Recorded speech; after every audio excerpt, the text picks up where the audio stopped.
Today, I bring you a brand new story. It's just another normal day in Korea. People walking around minding their business. And that guy in the middle, no doubt that's our protagonist. Looking closely, he's actually kind of handsome.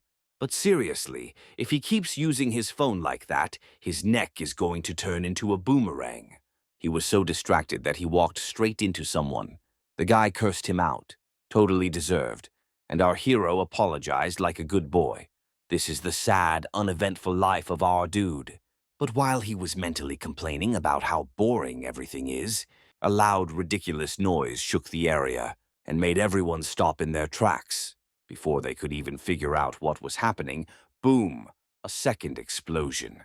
A giant yellow lightning bolt hit the ground just a few steps away and deep-fried a bunch of people.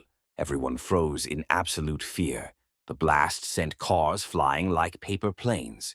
And then, because things weren't bad enough, more lightning bolts started falling. But these weren't your regular lightning strikes. No, these things were basically mini meteors. People ran like their lives depended on it. Spoiler, they did. What started as a weird event turned into an all-out lightning apocalypse across the entire city. Just imagine the destruction of one lightning bolt. Now multiply that by 10,000. Our poor protagonist was just one of the thousands sprinting for dear life. A girl near him was also trying to escape, and he saw a chance to finally be useful in life. He yelled for her to follow him to safety, but turns out she had more luck. An ambulance came by and stopped to help her. Now she didn't have to run for her life anymore. Actually, she didn't have to run at all ever again. Our guy went back to running, crying partly from the trauma and partly because that was straight up terrifying.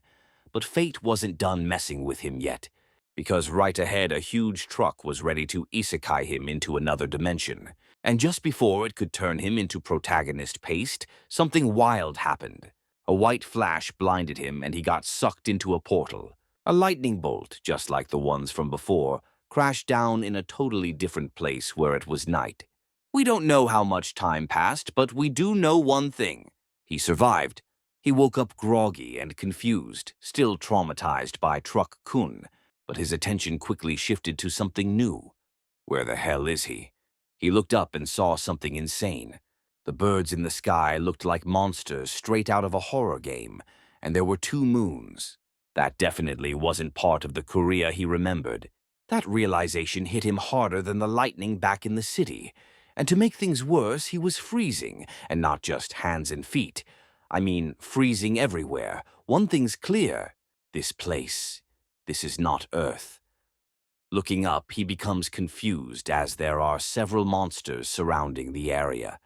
Confused, he asks himself what is going on, and moreover why he has no clothes on. Shortly after, the young man stands up, seeming surprised by something, as he finds himself face to face with a giant bear. However, within seconds, he is attacked by a pack of wolves. Then the scene cuts to a doctor analyzing some data, saying that when he woke up, he was on a planet with 2 moons and a forest, full of monsters, wondering how he managed to come back alive from such a place.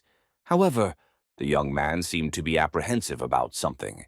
A flashback of that bear being defeated appears. Then the wolves begin to devour the bear. The protagonist watching it all is desperate. Meanwhile, a white wolf is behind him. The boy suddenly notices the creature behind him. As a result, he starts running non-stop. To survive, he gave it everything he had. At that moment, a system informs him that his constitution has increased to level 1. Seeing all of this, the protagonist is confused, but he trips over a rock, starting to tumble downhill, falling off a cliff. However, the boy manages to grab onto some bushes, successfully staying alive, wondering what that sound from earlier had been. Looking around, he is surprised as he finds a kind of fruit in front of him, mentioning that he is very hungry and wondering if they are edible. But when he looks to the side, he notices some ants eating those fruits, so, without any remorse, he starts eating them. But at the same moment, he hears a noise in the bushes, and a creature with a piercing gaze is him. Then a giant snake lunges at the boy, but within seconds it is devoured by a giant frog. The young man watching all of this still cannot believe what he is seeing. That place is completely insane. But in reality, maybe he is the one who has gone mad. Time passes, and it has now been 67 days since he arrived in that place. Moreover, that pack of wolves from earlier has been following him and still hasn't given up. That's why the boy fears they might catch him off guard at any moment. Additionally, the forest has things far more dangerous than wolves, so he needs to find a safe place. Once again, time passes, and it has now been a year since he has been in that place. Looking up, the protagonist finds a giant banana, so he begins grabbing the big banana. The system alerts him that his strength has increased to level 1, and you can already see that the boy is quite ripped. As a consequence of everything happening around him, the protagonist has been forced to adapt. However, a wolf pup keeps insisting on chasing him at all costs. That's why he got so used to it that he even missed it when it wasn't around. Meanwhile, something seemed to be falling on the boy's back. Looking up, he notices something. His expression quickly changes because he had encountered a giant gorilla charging directly at him. However, the young man manages to dodge the attack, breaking the branch he was holding on to, saying he should have better luck next time. As a result, the gorilla falls to the ground. But it was heading towards that wolf and ends up hitting it. Meanwhile, the protagonist was watching everything. Soon after, the gorilla gets back up, looking at the wolf that was apparently injured, beginning to charge at it. However, the protagonist was already advancing towards the gorilla, landing an attack on its eye. But that still wasn't enough, so the gorilla throws the boy. He collides with the tree. Quickly, the monster charges at him again. Irritated, the young man says that was a very stupid move on his part. The scene then cuts to the doctor, asking if the protagonist had really done all of that. The boy replies that he couldn't keep running away from territorial fights, and that wouldn't solve anything, because no matter where he went, there would always be a ruler. Returning to the scene, the protagonist was about to be attacked by the gorilla. However, the wolf ends up appearing to protect the young man. The boy becomes unconscious while the pack attacks the gorilla. He truly thought it was his end, but the wolves didn't attack him while he was unconscious, because they must have thought he saved the cub earlier, and that little one was the son of the Wolf King, leader of the Crimson Wolves. Time passes after that event, and those wolves were running towards that location. Alongside them, the protagonist, together with the wolves, was also running. Looking to the side, he notices that his friend was tired. So he picks him up and starts carrying him. Once again, time passes, and it's been 2 years since the boy had been there. That's why it seemed like they had accepted him into the pack. 3 years had passed since the young man was stranded, and he seemed to be developing his climbing skills. However, he was still in a forest, and in fact, he still hadn't managed to escape that place. Moreover, he hadn't found any civilization. Thus, he had become a member of the wolf family, and continued participating in territorial battles for the survival of his family. Once again, time passes, and it's been 120 years since he was stranded. That's why he thought he was the only human on that planet. In a constant battle for survival, he ended up making more friends. But even so, he lost some companions, wondering how long he had been stranded because he had forgotten the date, and it seemed like hundreds of years had passed, wondering how he was still alive. The doctor then asks if after becoming the king of the wolves, even after 500 years, he still hadn't found any civilization. That's why they wanted to know how he had managed to return to planet Earth. The boy replies that he had started a war against the gorilla race for the Lunar Hill. Thus, a giant battle broke out, and a protagonist was also in the middle of it, charging at one of the gorillas. However, something strange happens as he was teleported once again, and when he opens his eyes, he is in a different place. Meanwhile, a girl seems to be analyzing a radio, mentioning that something was very strange, as the dimensional energy was off the charts. The other guy then asks her to send the coordinates to the portal control team. So the girl does as he requested. At that moment, a portal begins to open. Thus, everyone starts fleeing the area, and an explosion occurs. And that collision causes everyone to fall to the ground. Surprised because a portal had really opened, The other guy, desperate, says he doesn't want to die, and the other girl is already prepared for an attack, saying she will buy time so they should flee. The other guy then asks headquarters to send emergency reinforcements to that location. At that moment, the portal was in front of the girl. She then tells the person to get out of there as she was going to cut them to pieces. At that moment, a man's silhouette appears from the portal, leaving the girl completely shocked by what she saw, and as a result, she becomes paralyzed.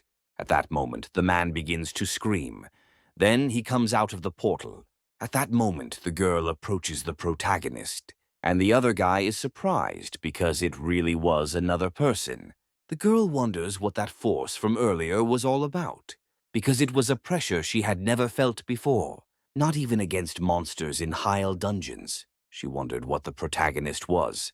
Thus, the situation was resolved, and that boy was a returnee, so they should call the ambulance right away. Then the scene cuts again to the professor. He thanks the boy for everything. His testimony and medical examination would be shared with the awakened central office.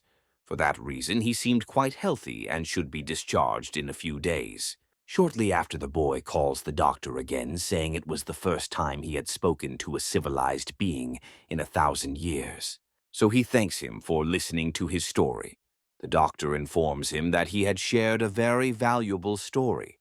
Thus it should be the ones thanking him. Then he leaves the room.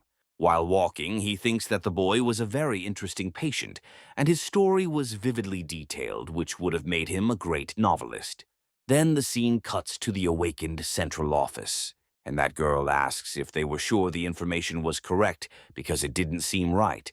The guy then questions what was wrong with it. The girl responds that the card said he was an F rank.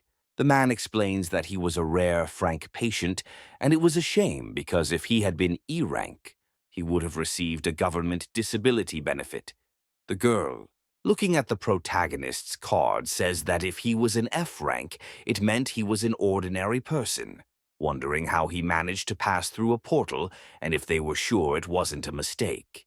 The guy responds that he was lucky and slipped through, and by chance he found the returned stone, mentioning that he had just received the doctor's report asking if she wanted to read it. So the girl starts reading that information as it was a common disorder among Frank returnees. Moreover, he was behaving as if he were a wolf. Remembering the protagonist's expression, the girl wonders if it had been her imagination, asking if that was the documentation for the returnee named Park. The man confirms that it was saying that even though he was an F rank, they still needed to treat a returnee accordingly. So the girl asks to deliver it to him personally. However, the man wants to know why. She responds that she needed to check with her own eyes. 2 weeks had passed since he returned to Earth after spending 1,000 years in another world. He wanted to go back at any moment, but since he had returned, everything seemed very strange. For that reason, he didn't know how he should live from that day forward. Shortly after, a girl appears, mentioning that it's time for his meal. She then hands him his food, and the boy apparently was hungry, so he should eat right away.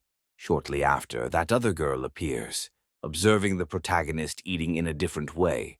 Then Park notices that the girl is beside him. It is revealed that her name is Choi, and she is from the awakened central office. Standing up, Park says that the scent was of a blonde person. For that reason, it seemed very familiar. Porter responds that she was the first person he had met when he returned, thinking that he definitely resembled a predator when he came out of the portal. However, perhaps there was something wrong with his sensory ability. Finishing his meal, Park says it was very tasty, asking what the awakened central office was about. Then the girl asks why he was speaking so informally with her. Park replies that he was over 1,000 years old, and the girl didn't seem to believe him, saying that the awakened central office was an organization designed to help returnees adjust to society. Therefore, those were the pieces of information that returnees needed to know. He could take as much time as he needed to read them. For now, he should just sigh and agree to share his information. Shortly after, Park takes the pen, saying it had been a long time since he had seen that object. Even so, after 1,000 years since he returned, they were still using that kind of tool. Shortly after, Park signs the paper. Observing the protagonist, Choi wonders if he was nothing more than an idiot. Right after, she calls the boy again. Yanana asks what she wanted. Choi asks if he had learned how to draw in that place. The protagonist replies that he already knew how to draw before. Choi asks if he had learned anything different, like magic or martial arts. Park replies no, as he had lived in a forest. To survive, he had to do many things.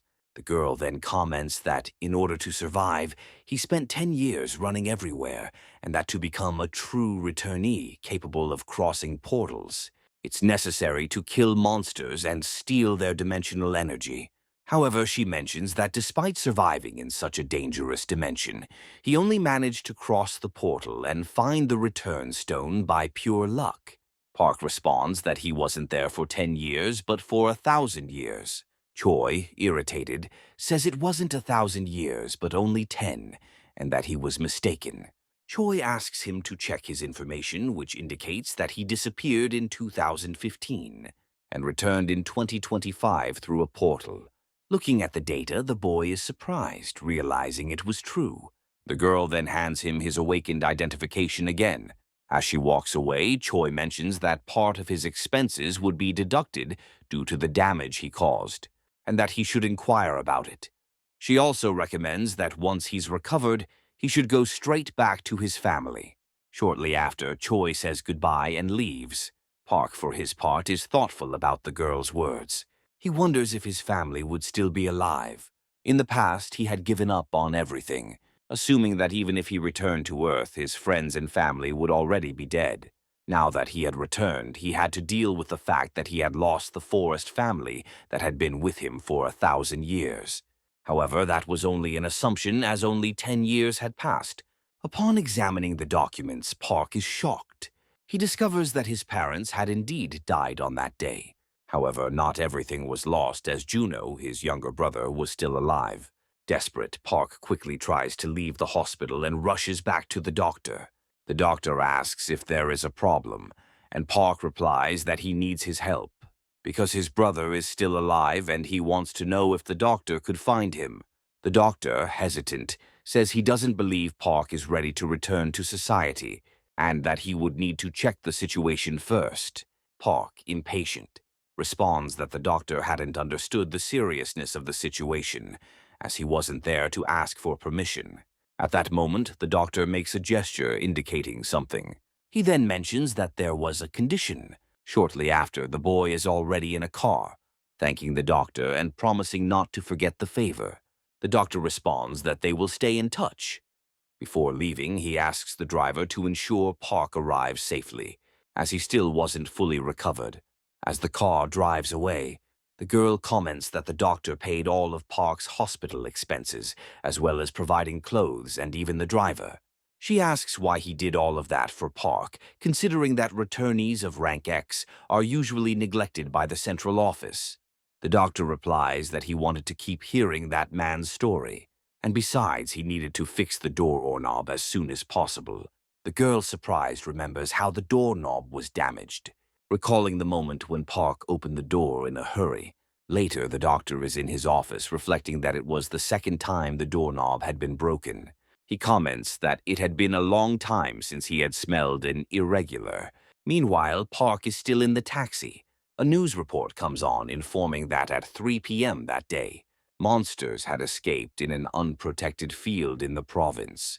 The error occurred due to a miscalculation in the breaking little portal. The monsters were surrounding the area. The situation was expected to be resolved in approximately 50 minutes. 2 attacks were neutralized, but 12 awakened soldiers had died. As he listens to the news, Park watches closely. A flashback of the doctor appears where he mentions that the world had changed drastically, becoming a completely different place after the great disaster. The doctor comments that if he were awakened, he would have quit his mediocre job and become rich by hunting in the fields. The protagonist then asks what that was. The man responds that Park must have hit his head hard, not to even know that. Park, in turn, asks him to just explain it already. 10 years ago, a door opened to the entire world. That's why that day is called the Great Disaster. It was the first dimensional convergence of their world, which connected with several others and was invaded by monsters. On that day, 10% of the world's population was lost. The military at the time wasn't enough to stop the monsters that appeared everywhere. So, in regions where military strength was weak, mercenaries were sent. People who disappeared during the disaster, or the so-called awakened, received mercenary licenses and permission to hunt monsters. Park then asks how he could become a mercenary. The man bursts out laughing, saying, "It's difficult for an ordinary person, because first you need to awaken. After that, you just need to pass the mercenary test at the Awakened Central Office." The boy comments that it sounded pretty complicated. Time passes and the boy seems to be heading somewhere. The driver informs him that they have arrived. He asks if Park can see the house in front, as that was the indicated address. Shortly after, the protagonist steps out of the car, thanking him for everything. Meanwhile, the young man walks toward the house.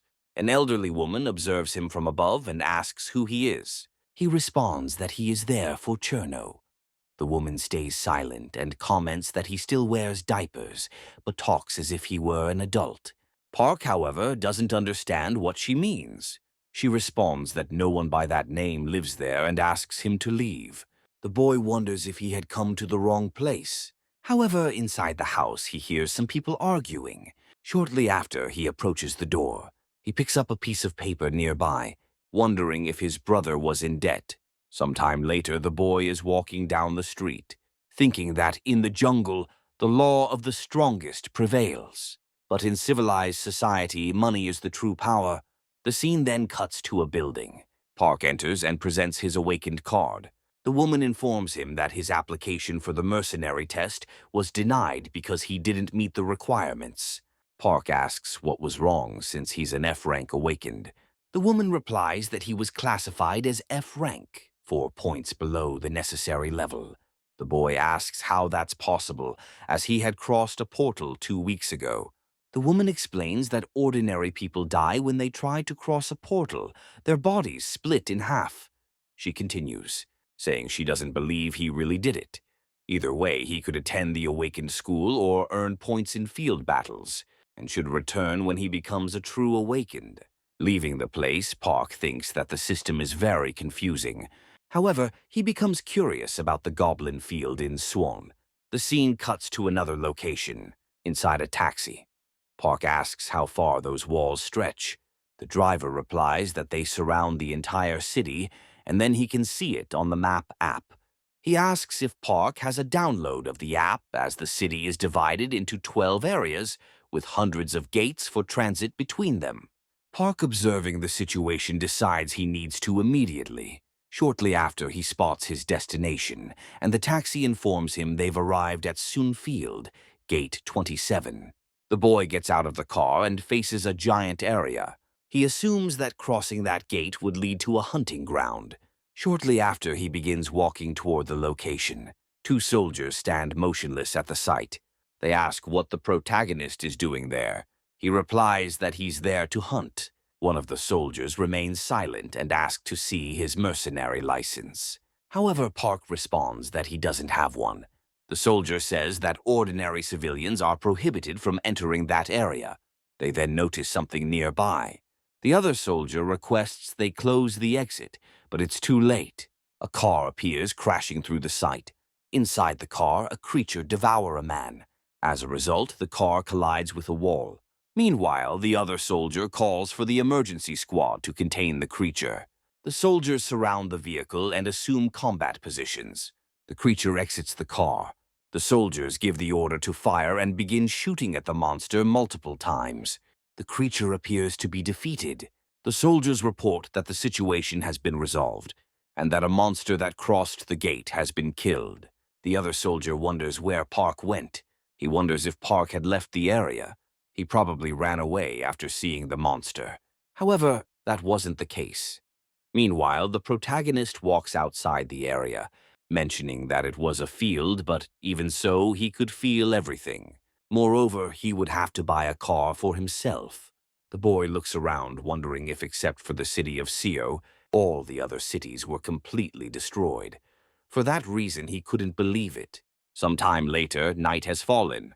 Park mentions that the darkness felt very familiar. He starts walking among the ruins, saying it's time to hunt. Shortly after, he falls to the ground, assuming that his body felt a bit heavy. Meanwhile, he observes some buildings. Then he begins to run quickly toward them. He successfully climbs them, reaching the top. At the top of a building, Park stood tall with the moon behind him, creating a scene that was nothing short of epic. But he wasn't there just to look cool. The protagonist closed his eyes and focused, activating his senses to figure out the best direction to take. He quickly turned his head to the side and decided to start there. He descended the building effortlessly. The grip on those shoes must be from another planet. Wandering through the empty streets, he approached a dark alley that looked suspicious. At the far end, a pack of goblins had cornered a defenseless dog, ready to make it their dinner. The drool dripping from the monsters' mouths left no doubt they were starving. But that dog wasn't going down easy. It fought with everything it had. That's when, stepping out from the shadows, our boy appeared. He looked at the dog and, in a slightly ironic tone, asked if it wanted help. Maybe the desperate look in its eyes said yes. But it didn't matter. The goblins had already made their choice. They charged at the human. Perfect. Park grinned and ran straight into the fight. In the blink of an eye, he spun around and struck from behind. The first goblin got punched so hard that its head literally sank into its own body just like that. But then something even weirder happened. A bunch of system windows started popping up in front of him. Error messages appeared one after another, and our protagonist had no idea what was going on. The screen seemed to be saying something went wrong while recognizing his actions. While he tried to make sense of it all, the other goblins took advantage of the distraction and attacked. They were full of confidence, which was completely shattered when, one by one, they got their teeth knocked out with a single hit each. Total knockout. The last goblin, after watching the massacre of his buddies, tried to run. In a panic, he climbed up the building, but he made a fatal mistake.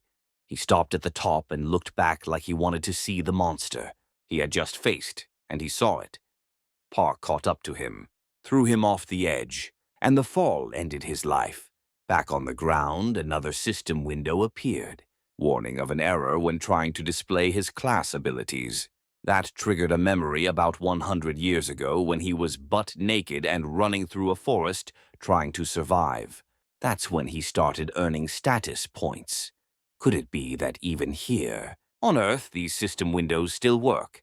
And more importantly, do the errors have anything to do with his body being weaker ever since he returned to this world? Suddenly, a new window appeared titled Achievement Shop. Curious, Park decided to check it out. He had 7 points available and a few item options to buy. Nothing too flashy, but he picked a few, and like magic, the items appeared right in front of him. Before he could even taste the food, a sound caught his attention. It was the same dog from before, but this time it wasn't alone. A puppy stood by its side. Park approached slowly, placed his hand on the dog's body, and realized it was dying. The animal, trusting its instincts, felt it could finally rest. But Park wasn't ready to let go so easily. In silence, the dog seemed to plead. "Take care of my pup." How could he forget? In the other world, wolves were his family. Maybe fate was repeating itself. He pulled a snack from his pocket and offered it to the dog. Maybe it was hungrier than Park himself. After that, he stood up and walked toward the goblin corpses scattered on the ground, 7 in total.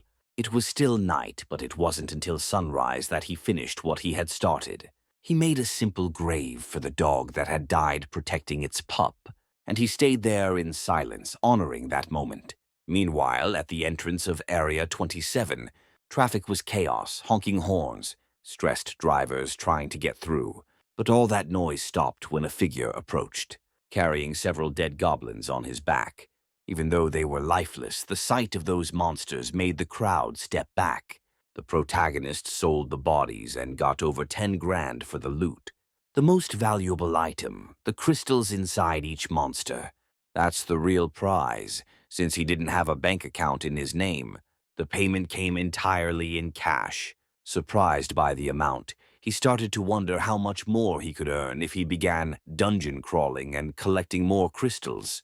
Elsewhere in the city, we see a truck parked near a convenience store. Inside, a man was chatting with an old friend while buying a chocolate bar for his kid.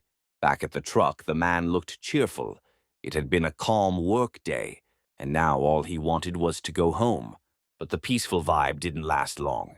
On his way back, someone suddenly called out his name, Park Jun-ho, and without warning, he took a brutal punch that sent him straight to the ground, mentioning that it had been a long time and that they were worried because he had said he would abandon his child and run away.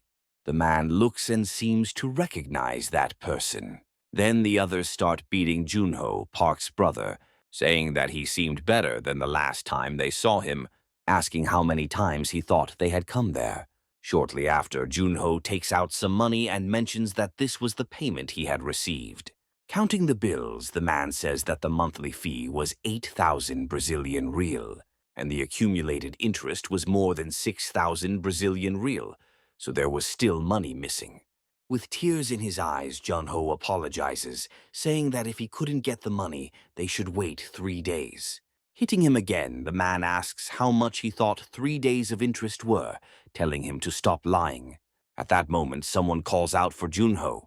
The other man asks who that person was. Junho is shocked to realize that his brother is still alive. Shortly after, Park approaches his brother and asks if he is Janho. Then a flashback shows Junho being bullied by other people. Immediately after, the protagonist is seen watching the situation. Junho begs his brother for help. However, Park seemed to completely ignore it, leaving Junho alone in that situation and walking away. Thus, his brother was never much help in his life. The flashback shows news of unknown explosions spreading across the country. Additionally, red spheres, which were portals, begin appearing along with the explosions. Junho, watching all of this, is shocked. He runs toward his mother's room. His parents are happy because he was home. However, they still didn't know the whereabouts of the other brother. At that moment, an explosion occurs and several monsters begin to appear. Meanwhile, a giant eye is watching Junho. Shortly after, he disappears. Returning to the present, Park seems pleased, mentioning that Junho had grown since the last time he saw him. Junho responds that he thought Park was dead. Immediately after, the other guy interrupts the situation. He asks if that man was really Junho's older brother. At that moment, Park grabs the boy's head. In seconds, the boy is thrown back. Jun watches in shock. The protagonist threw the guy so hard that he flew to the side. The two henchmen are stunned by what they just saw. Park asks if his brother is hurt. He replies that he's fine. At that moment, the other guy charges at Park. Park attempts to kick him. However, it seemed to have no effect. The man's leg simply broke. Falling to the ground, the guy begins writhing in pain. The other guy is still trembling in fear. He assumes that the protagonist is an awakened being. Shortly after, Park tells the man to come at him. However, the man responds that he hadn't hurt him. He says Park had to believe him. He told those people to leave him alone.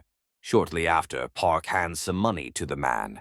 He tells him to take the money and leave. Sometime later, night has fallen. That elderly woman appears. In front of her, the protagonist, along with his brother, watches. The woman asks if he was sure that man was his brother. Junho responds that he's sure. Park, calling the woman grandma, mentions that he brought some meat. The woman says there should be contact as it's family. She asks them to hurry up because the boy had fallen asleep waiting for his father to come home. Inside the house, a boy seems to be sleeping. Park asks Junho if that was his son. Junho responds that his name is Gung Ho and that he's his only treasure. Park asks where the boy's mother was. Junho replies that she had left to live her own life, but it was his fault for not providing enough for his family. Park, trying to change his mood, says they should have a drink. Later, they are at the table drinking. Junho responds that after Park disappeared, he thought he was dead all this time, but he was alive without even having aged. Park asks how much money he owed. Junho responds that it was around 220,000 Brazilian real. But it's okay because he's sure he'll manage to handle his debts. He says he has a job now. The protagonist asks what kind of job he has. Jan-ho responds that he works at a logistics center. Park asks if the truck was his. Jan-ho replies that it wasn't and that it used to belong to his grandmother's son. However, he had rented it from her. Once again, the protagonist asks what his grandmother's son used to do. Then Jan-ho responds that he had heard that Park had died during the Great Disaster. Shortly after, the boy wakes up, realizing there was a dog in front of him. Looking to the side, he finds his father. Jan-ho, happy, asks if his son had already woken up.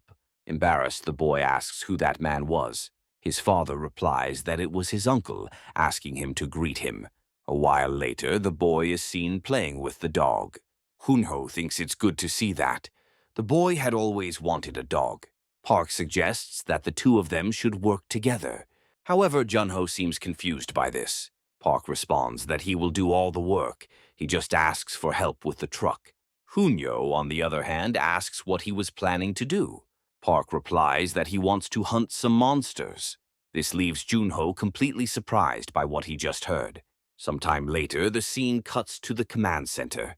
That girl is congratulating the protagonist. The protagonist registers as an awakened being. Somehow, he had managed to increase his stats in just one day. Park asks if he is now an F-rank druid. The girl responds that now he could use his identification to open a bank account. She says he could carry out financial transactions, handing something to him. She mentions that it was a small gift. It was for registering as an awakened being. Also, he shouldn't forget to download the Awakened Central app. She tells him to gather enough dimensional energy to become a ranker. He should be eligible for pensions and many other benefits. She asks if the protagonist knew how to open a status window. Due to recent technical issues, the interface had undergone changes. At that moment, Park says the keyword. The system screen appears showing all his stats. Observing this, Park wonders why his stats were so low. Then the scene cuts to the truck belonging to Park's brother. He is happy because his brother managed to get a phone. He congratulates him on officially becoming an awakened being. In the middle of the call, he says he's on his way, so he'll meet his brother there as soon as he delivers the last batch. Now that Park has become an awakened being on paper, all that remains is the mercenary test. However, Park replies that before they do that, they should pay off his debt. Juno responds that he's still in F rank, so he doesn't think they're ready to hunt monsters yet. However, the protagonist hangs up on him. Juno wonders if this was really his brother. It seemed like he had completely changed. As he walks toward the location, the protagonist says the gate seems to be closed. Meanwhile, on Route 77, a group of people seems to be in a rush because they're going to miss their game. Inside the car, a group of people seems nervous. However, the other guy tells them to relax. He asks why they're scared since they're awakened after all. He questions if they had forgotten they could officially become raiders in the guild. Because if they succeeded, they'd be able to clear that dungeon. Annoyed, the other guy thinks that these people are very incompetent. They were doing it for the money and wouldn't have come this far without their connections. Shortly after, the soldier calls for the next person. Thus, the man is surprised, and the protagonist appears again in that place. The soldier asks if he's alone. Park responds that he is. Shortly after, Park places his card on the reader. The soldier begins pulling up some data on the protagonist. He asks if Park knew that was a ranking with limits, so he couldn't enter just any dungeon. Meanwhile, the man from before is observing the protagonist, who is entering that place completely alone. The other soldier asks if he thought the protagonist would be okay. After all, he didn't even have the proper equipment. However, the other guy tells him not to worry because that was the guy who single-handedly dealt with 7 goblins at Gate 27. The other guy in the car, apparently jealous of the protagonist, wonders who he thought he was, wondering if he was going into the field like that. For that reason, he thought Park was crazy. The other soldier then apologizes for the delay, saying he was having some technical issues. Finishing the verification, the guy tells his friend to speed up, because they're going to follow the protagonist's route. However, he becomes confused, because the boy had simply disappeared in the middle of that tunnel. The other guy wonders where Park had gone, and the man thinks he might have encountered something very interesting. Meanwhile, the scene cuts to the forest, and Park seems to be running through the place. Shortly after, he stops, saying that this must be the current state of his body. So it seemed like Park had become very weak. He needed to motivate himself to improve and start training again.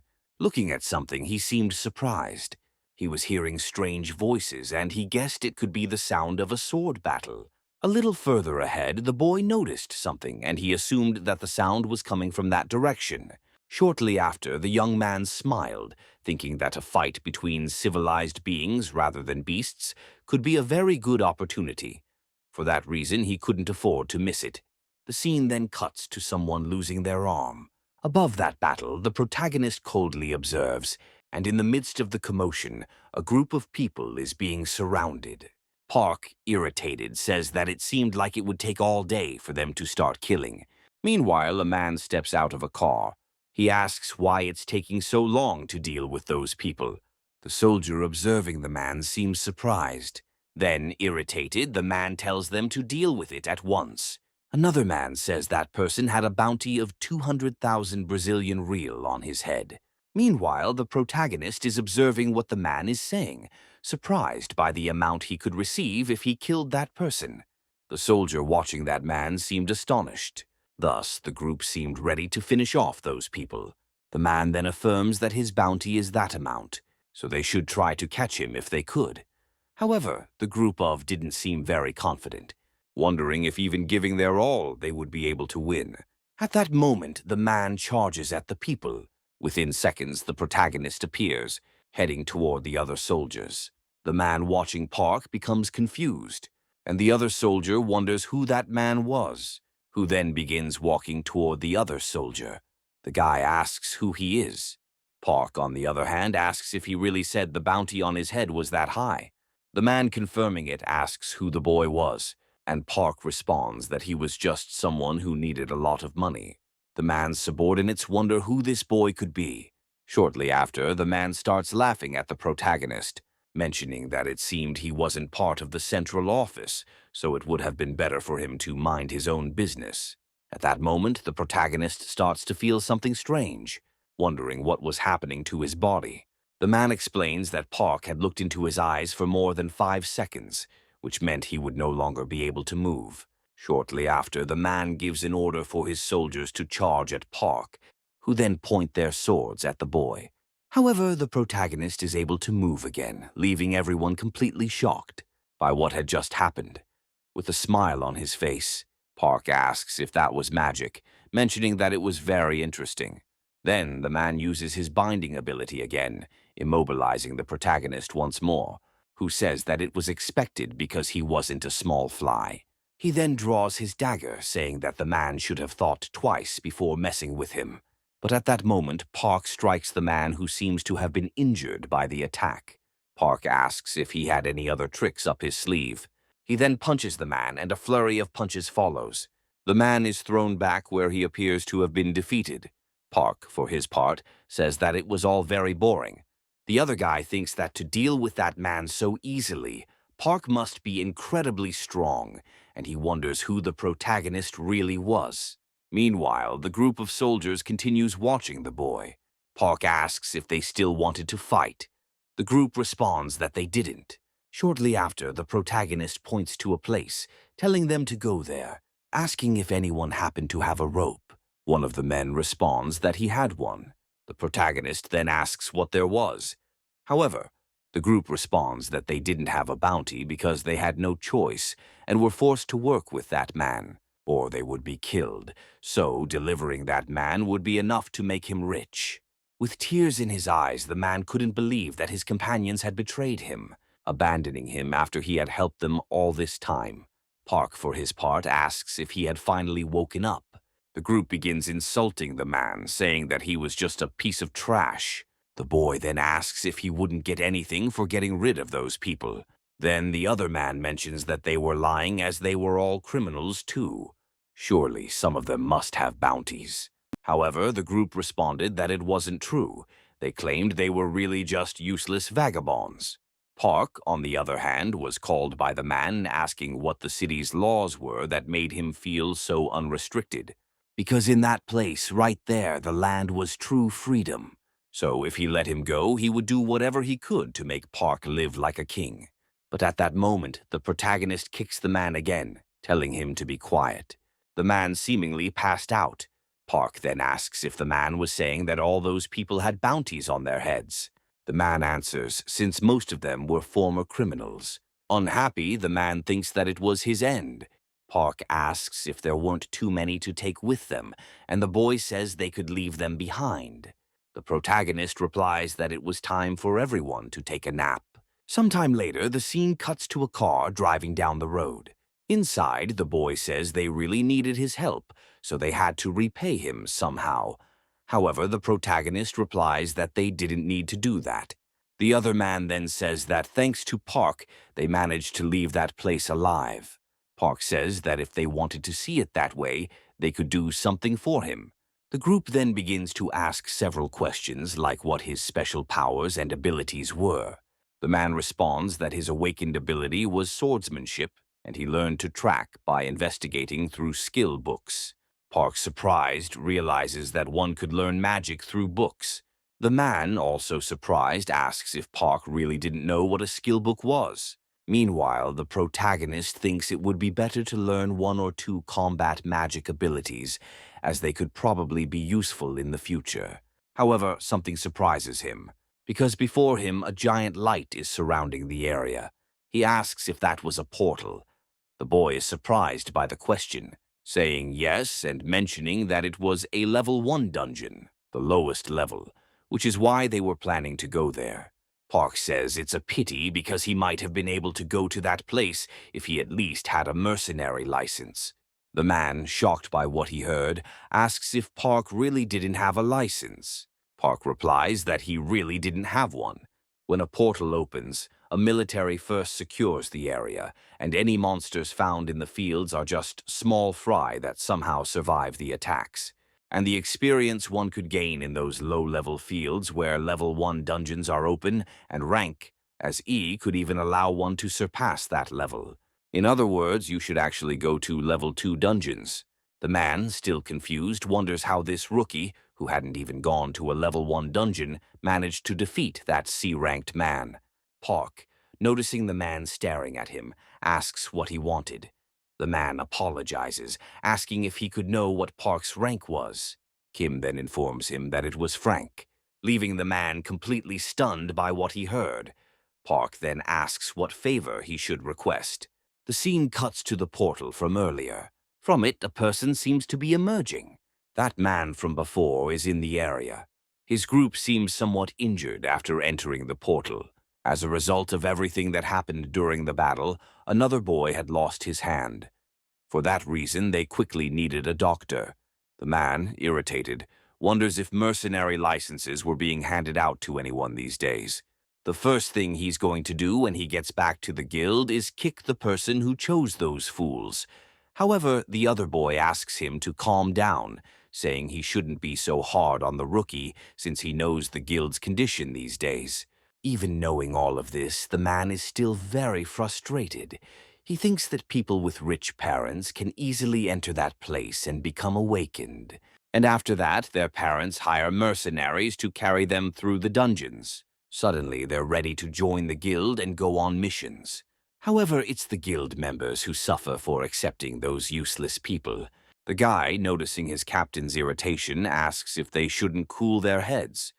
That's why they should have a drink. The man then asks how everything is going, as a level 1 dungeon was about to disappear. He asks if anything had happened, and his soldier responds that something big did, as someone had just delivered 10 looters to them. And among the captives there was a rank C who had certainly heard of him. The man asked if any high-ranking individual was supposed to visit them at the camps that day. However, the soldier replied no, saying it was a rank F novice who didn't have a mercenary license and managed to capture that man. In disbelief, the man asked how that happened. The soldier answered that he didn't know the details, but according to witnesses, the rank F had simply beaten that man up. The man was then surprised, guessing it might have been the person he had seen before in the tunnel. He asked where that rank F had gone. The soldier in turn replied that he had seen him heading toward the portals. Quickly the man headed toward the portals again, thinking he had to witness that boy's ability with his own eyes, and if it was worth it, he might gain something valuable from that story. Soon after, the man ended up getting inside a truck. The other guy then asked what the problem was. The man asked if the boy who had captured the man earlier had just entered the portal. Meanwhile, the protagonist, along with his brother, was entering a portal, mentioning that this time it hadn't hurt at all, and the clothes seemed to be doing fine.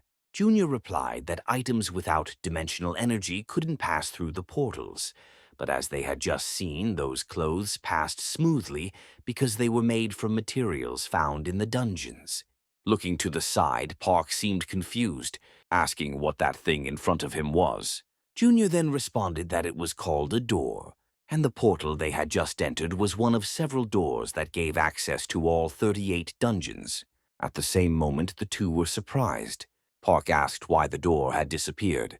Then the man answered that it would reappear once they had finished the dungeon. The protagonist asked if they had to kill all the monsters. The boy responded that no, they only had to kill the strongest one, the boss. Stretching, our boy replied that he would finish this quickly. However, Junior asked him to wait, but the protagonist didn't seem to have heard any of that, so he quickly jumped. The man, surprised, wondered who that man was, thinking he might be the guy from the rumors. With that level of power, he could very well break the record time for clearing a level 1 dungeon. However, he soon realized something because they didn't even have tracking abilities, so they wouldn't be able to find the door's location within the time limit. Because of that, if they got stuck there, they might disappear along with the portal. Then the scene cuts back to the man with the analyzer. The door the protagonist had entered had just closed. This made the man very angry with what he had heard. Then the scene cuts back to inside the protagonist's portal. Some monsters were wandering around that place. However, one of them was suddenly hit by something and thrown back. Park, observing everything, said they were carrying very interesting things, and he began extracting the stone inside them, mentioning that there was only one blood crystal after killing 3 of them. But still, what was most important at that moment was leveling up. Meanwhile, that guy was watching everything Park had done, wondering how many monsters he had killed. Soon after, the boy ended up using his tracking ability, finding the protagonist's location and was checking his stats, mentioning that he could buy 2 abilities with 102 achievement points. Then he ended up buying a beast-taming ability. At that moment, 2 monsters began charging toward him. Noticing this, he began immobilizing them and easily defeated them. The system notified him that he had earned the achievement. The system notified him again that there was a critical error, as a data synchronization conflict was in progress. Park, confused, wondered what that was. Then it was reported that the boy had leveled up to level 2, feeling happy because his stats had increased as usual. Because of this, he went on to buy the next tree spirit ability with 100 points. Then the system notified him that he had finally acquired the ability. The boy then asked to summon the tree spirit. A light began to surround the place, and a kind of green spirit started to appear. Park, surprised, thought it was him. When he had seen it for the first time in the jungle, he thought it had been some kind of firefly. So he asked the tree spirit to search for the missing goblins. Following the protagonist's orders, the spirit left, beginning to search for the missing monsters. Park said that the tree spirit transmitted the memories it read from the vegetation and trees into his mind. However, it was still a bit slow, and he wondered if it was because his level was still low. At that moment, he started to analyze his status window along with his abilities. He then noticed that he had 2 abilities, one for searching and the other for tracking. Because of this, he decided to buy both to keep improving. Immediately, he placed his hand on the ground. He began using his searching ability, stating that it was a reference point. Then he used his tracking ability, receiving the information that the goblins were already dead. However, he was surprised. Looking to the side, he assumed that it wasn't just an ordinary goblin. At that moment, he rushed toward that place, astonished by what he saw. The boy from earlier was being attacked by a different monster. Park, on the other hand, asked what he was doing. Then he smiled, happy that the protagonist had returned. The young man then asked if he hadn't said he would hunt alone. However, the young man replied that, in fact, he was the one being hunted. Then he begged the protagonist for help. Immediately, the protagonist rushed toward the creature, managing to block the attack. Quickly, he recovered his stance. But within seconds, Park struck again, throwing the creature against a rock. As a result, the monster was completely covered in blood. However, there was no time to think as Park was already above him. Thus, he managed to finish the monster and the system notified that he had leveled up. He earned 120 achievement points. The young man observing the protagonist was amazed by his skills. Park then assumed that the door should have already opened. The young man confirmed that he was right. A while later, the two had already left the portal, and that group from before was watching the two of them. One of the men wondered if it was the same guy who had captured the bounty man earlier. He mentioned that Captain Kang had asked to be contacted if the protagonist returned. Looking at some information, the man wondered what the completion time for that dungeon had been. Meanwhile, the boy said he needed to return to his teammates, so he said he would get in touch later. Park, in turn, confirmed this, saying he would leave all the clothes in the warehouse. The scene then shifted to that location, and Park had already changed his clothes, mentioning that he was very hungry. However, he was surprised. A man had appeared asking if his name was Park. The boy asked who he was. The man introduced himself as Kang, the captain of the 27th combat team of the guild. He asked if he could have a few minutes of his time. Later, the protagonist and that unknown man seemed to be discussing something. Park, meanwhile, asked if he was from the Sheila Guild. The man invited him to join his guild, offering to provide an environment to help him grow. However, the boy responded that he wasn't interested in that. The man, irritated, asked what was wrong with the kid, as he was refusing to join a guild without even thinking about it. He said that if he was already associated with a guild, they could make an official offer. However, the boy responded that he wasn't in any guild. The man said that they might be in 4th place, but he needed to know that there was practically no difference in strength between the top guilds. However, the boy replied that he didn't like being under other people's. Then time passed again. Park was apparently already at home, saying it seemed like they hadn't returned yet. As he lay down, he thought they might be enjoying some quality time together as father and son. Shortly after, an old woman appeared, asking why young people these days like to disrespect time so much. The protagonist then replied that she should sit down too, as the weather was perfect for a nap.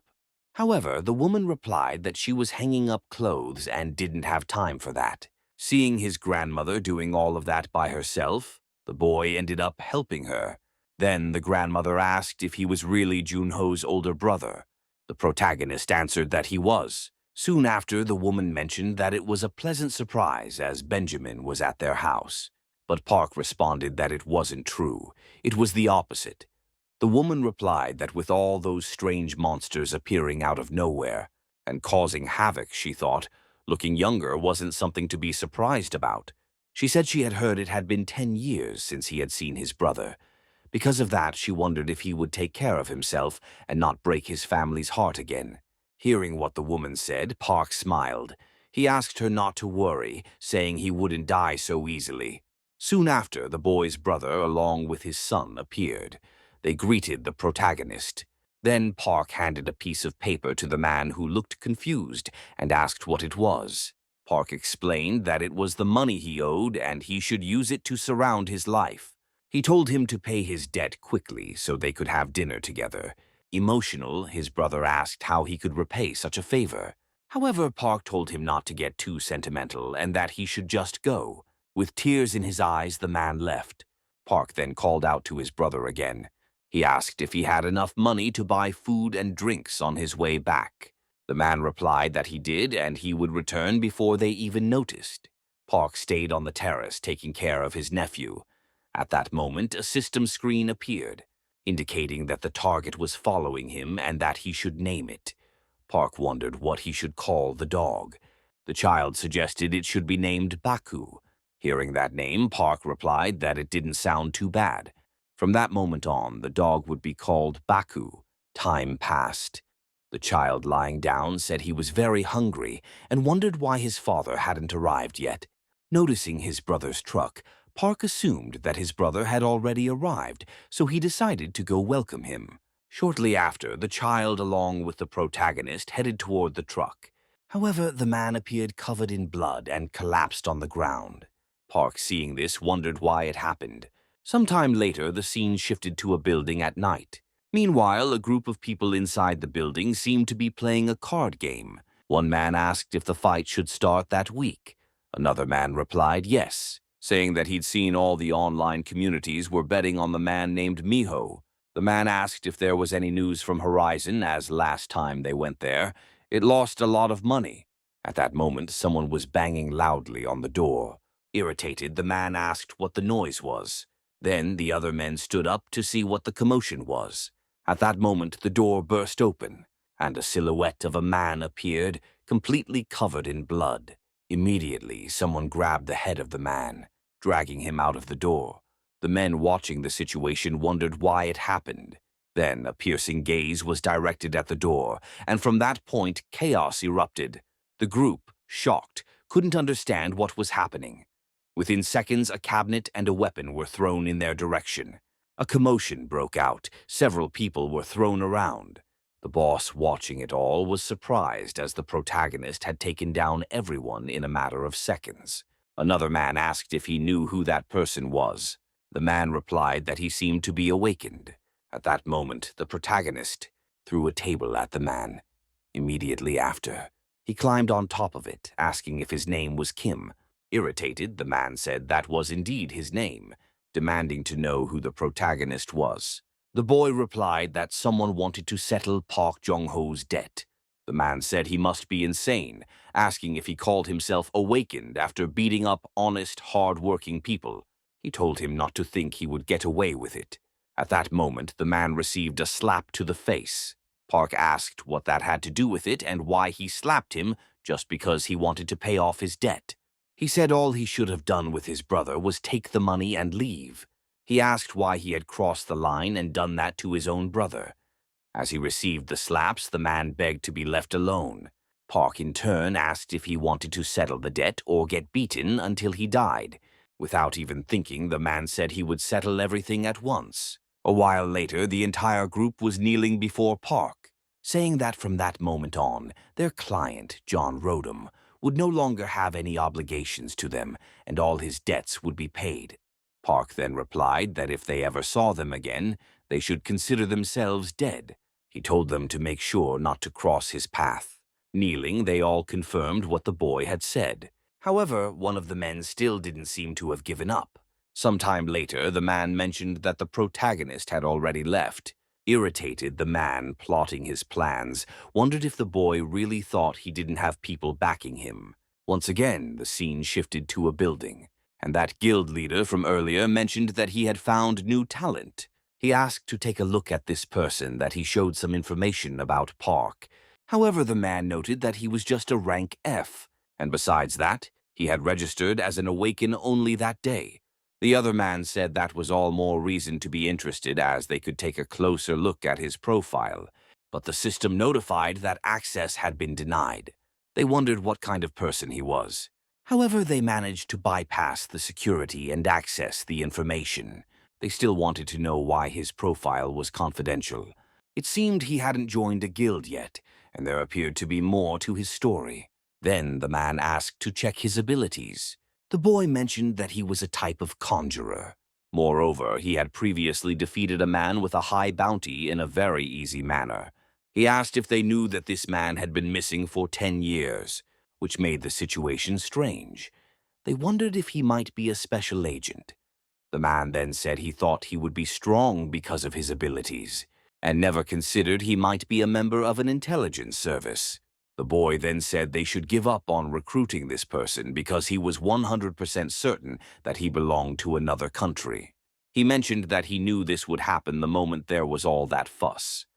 Wanting to change the subject, the other man suggested they go have coffee. He asked why a special agent would have entered a level 1 dungeon. The boy asked why it mattered so much. Again, the man asked him to keep an eye on the protagonist, but the boy seemed reluctant to do so. The scene then shifted to a hospital. The protagonist was visiting his brother, asking if he was awake yet. Juno then noticed that his brother had arrived, asking why he had bought so much food. Juno replied that he had heard he ate a lot, and it helped with recovery. Park, in turn, asked if he was feeling better. Juno responded that he would be able to remove his bandages the next day. He then asked if his mercenary test was tomorrow. The boy replied that it was. Juno said it would be great if he could pass the test and be invited to a guild. However, the protagonist didn't seem to want that. He thought to himself that he had once been the king of the forest. For that reason, he couldn't join a group and become someone's lackey. Juno then asked that he should look into some high-ranking guilds for him to join. The boy replied that there was no need because he would make his own guild. In disbelief, Juno asked if he was really going to create a guild instead of joining one. Sometime later, the scene shifted to the adventurer's agency. Meanwhile, Shuei seemed to be walking through the building. Shortly after, an older man called out to her. He asked what had happened to her in recent days. He mentioned that there had been 2 breaches in her area, and if yesterday's portal had been a bridge portal, the city would have been in ruins by now. The girl then asked if they couldn't do anything without her. However, the man asked her to help because the portal department manager had been bothering him all day. What he was trying to say was that she was wasting her talent, but the girl replied that it had been hard to stay focused lately. Handing her a paper, the man told her to stop talking nonsense and read it at once. In turn, was surprised because they had sent her to do manual labor when she thought she was finally going to have a break. But the man replied that she wasn't the only one, and it wasn't the first time anyway. Immediately after, the girl, irritated, began to leave the place. The man asked her not to go around rejecting candidates just because she was upset. He reminded her that they were short on people and needed every person they could get. Replied that it was better to reject those idiots who couldn't protect themselves. Shortly after, the scene shifted to another location. A group of people was discussing how they needed to pass that test. Meanwhile, a man appeared doing a live stream on YouTube. Everyone in that place was eager to take the test to get their mercenary license. Soon after, a different group of people entered the area. The man noted that they would have to end the stream because the test was about to begin. At that moment, the protagonist appeared staring at that boy. The boy then asked if it was the first time Park was watching the live stream. Park asked who he was talking to, as the boy requested some space. Soon after, the supervisor introduced himself, saying he would be in charge of everything for the next 3 days. The 21 supervisors present that day would evaluate whether they had what it took to pass the test. He'd assumed that everyone had received a ticket with their number upon arrival. They would begin the selection of supervisors through a random draw, so when their name was called, they were to form a single line in front of their supervisor. Time passed, and many people were called, until it was the protagonist's turn, who received number 15. However, he was surprised by something. His supervisor would be that blonde girl from before. Observing her, he mentioned it had been a long time since he had seen her. The boy recognized her immediately, and the man asked them to head to their respective waiting rooms and rest until further announcements were made. Meanwhile, the boy who had been streaming earlier was heading to the location, bragging to his viewers that it would be tough to pass the test.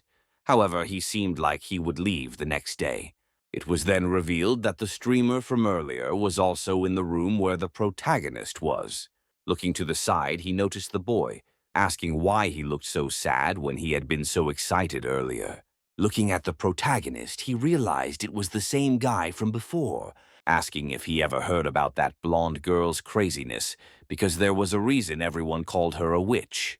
That girl was the type to eliminate someone just because she was having a bad day. Park, in turn, asked why it was the supervisor's fault and not the fault of those who weren't prepared. Irritated, the boy thought that Park had just ignored his words, knowing from the start he was useless, asking if he cared to show respect to his seniors. However, the protagonist replied that if he had a problem, he should solve it like real men with a fight. The boy then asked if he thought he was easy prey. Quickly, Park responded that he did. Irritated, the boy said he was going crazy and told Park to follow him. Meanwhile, Choi had arrived at the location. However, she noticed that no one was there. Annoyed, she wondered where everyone had gone. The scene then cut to a ring arena, and the protagonist, along with the boy, was preparing for a fight. The boy said that Park was very unlucky because he should have fought twice before wanting to fight him, asking if he had never heard of TV Kaboo since, despite appearances, he was a promising YouTuber. And however, Park seemed unaware of what that was, asking if it was some kind of food. This made the boy even more irritated, and he mentioned that he would have to teach Park a lesson. Everyone in the stands was very excited about the fight, fully cheering for the streamer, saying one of his hobbies was teaching manners to disrespectful kids like Park. Watching all of this, the protagonist remarked that everything seemed quite fun. The streamer then warned Park not to ask him to cover his hospital expenses after he was done with him. At that moment, he charged at the protagonist, throwing a punch. However, Choi appeared at the scene, ordering everyone to return to the waiting room immediately. As a result, the group hurriedly left. Watching the protagonist and the man, Choi asked if they were desperate to fail the test, and she didn't need an explanation. One of them just had to take the blame. Whoever lost would fail the test, and they should continue the fight. The streamer watching this thought it was expected because that woman was crazy. Then Park prepared for the battle. The streamer asked him not to be nervous, reminding him that it was the protagonist who had asked for this. Park in turn apologized for what was about to happen. At that moment, the boy charged at Park, but within seconds he was struck by a punch and was quickly knocked out.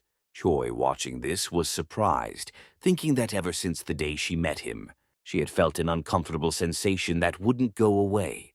Park, looking at Choi, asked why she seemed so distracted, saying that if she won a fight too, she should get into the ring. However, he had one condition. If he won, she couldn't disqualify the other guy.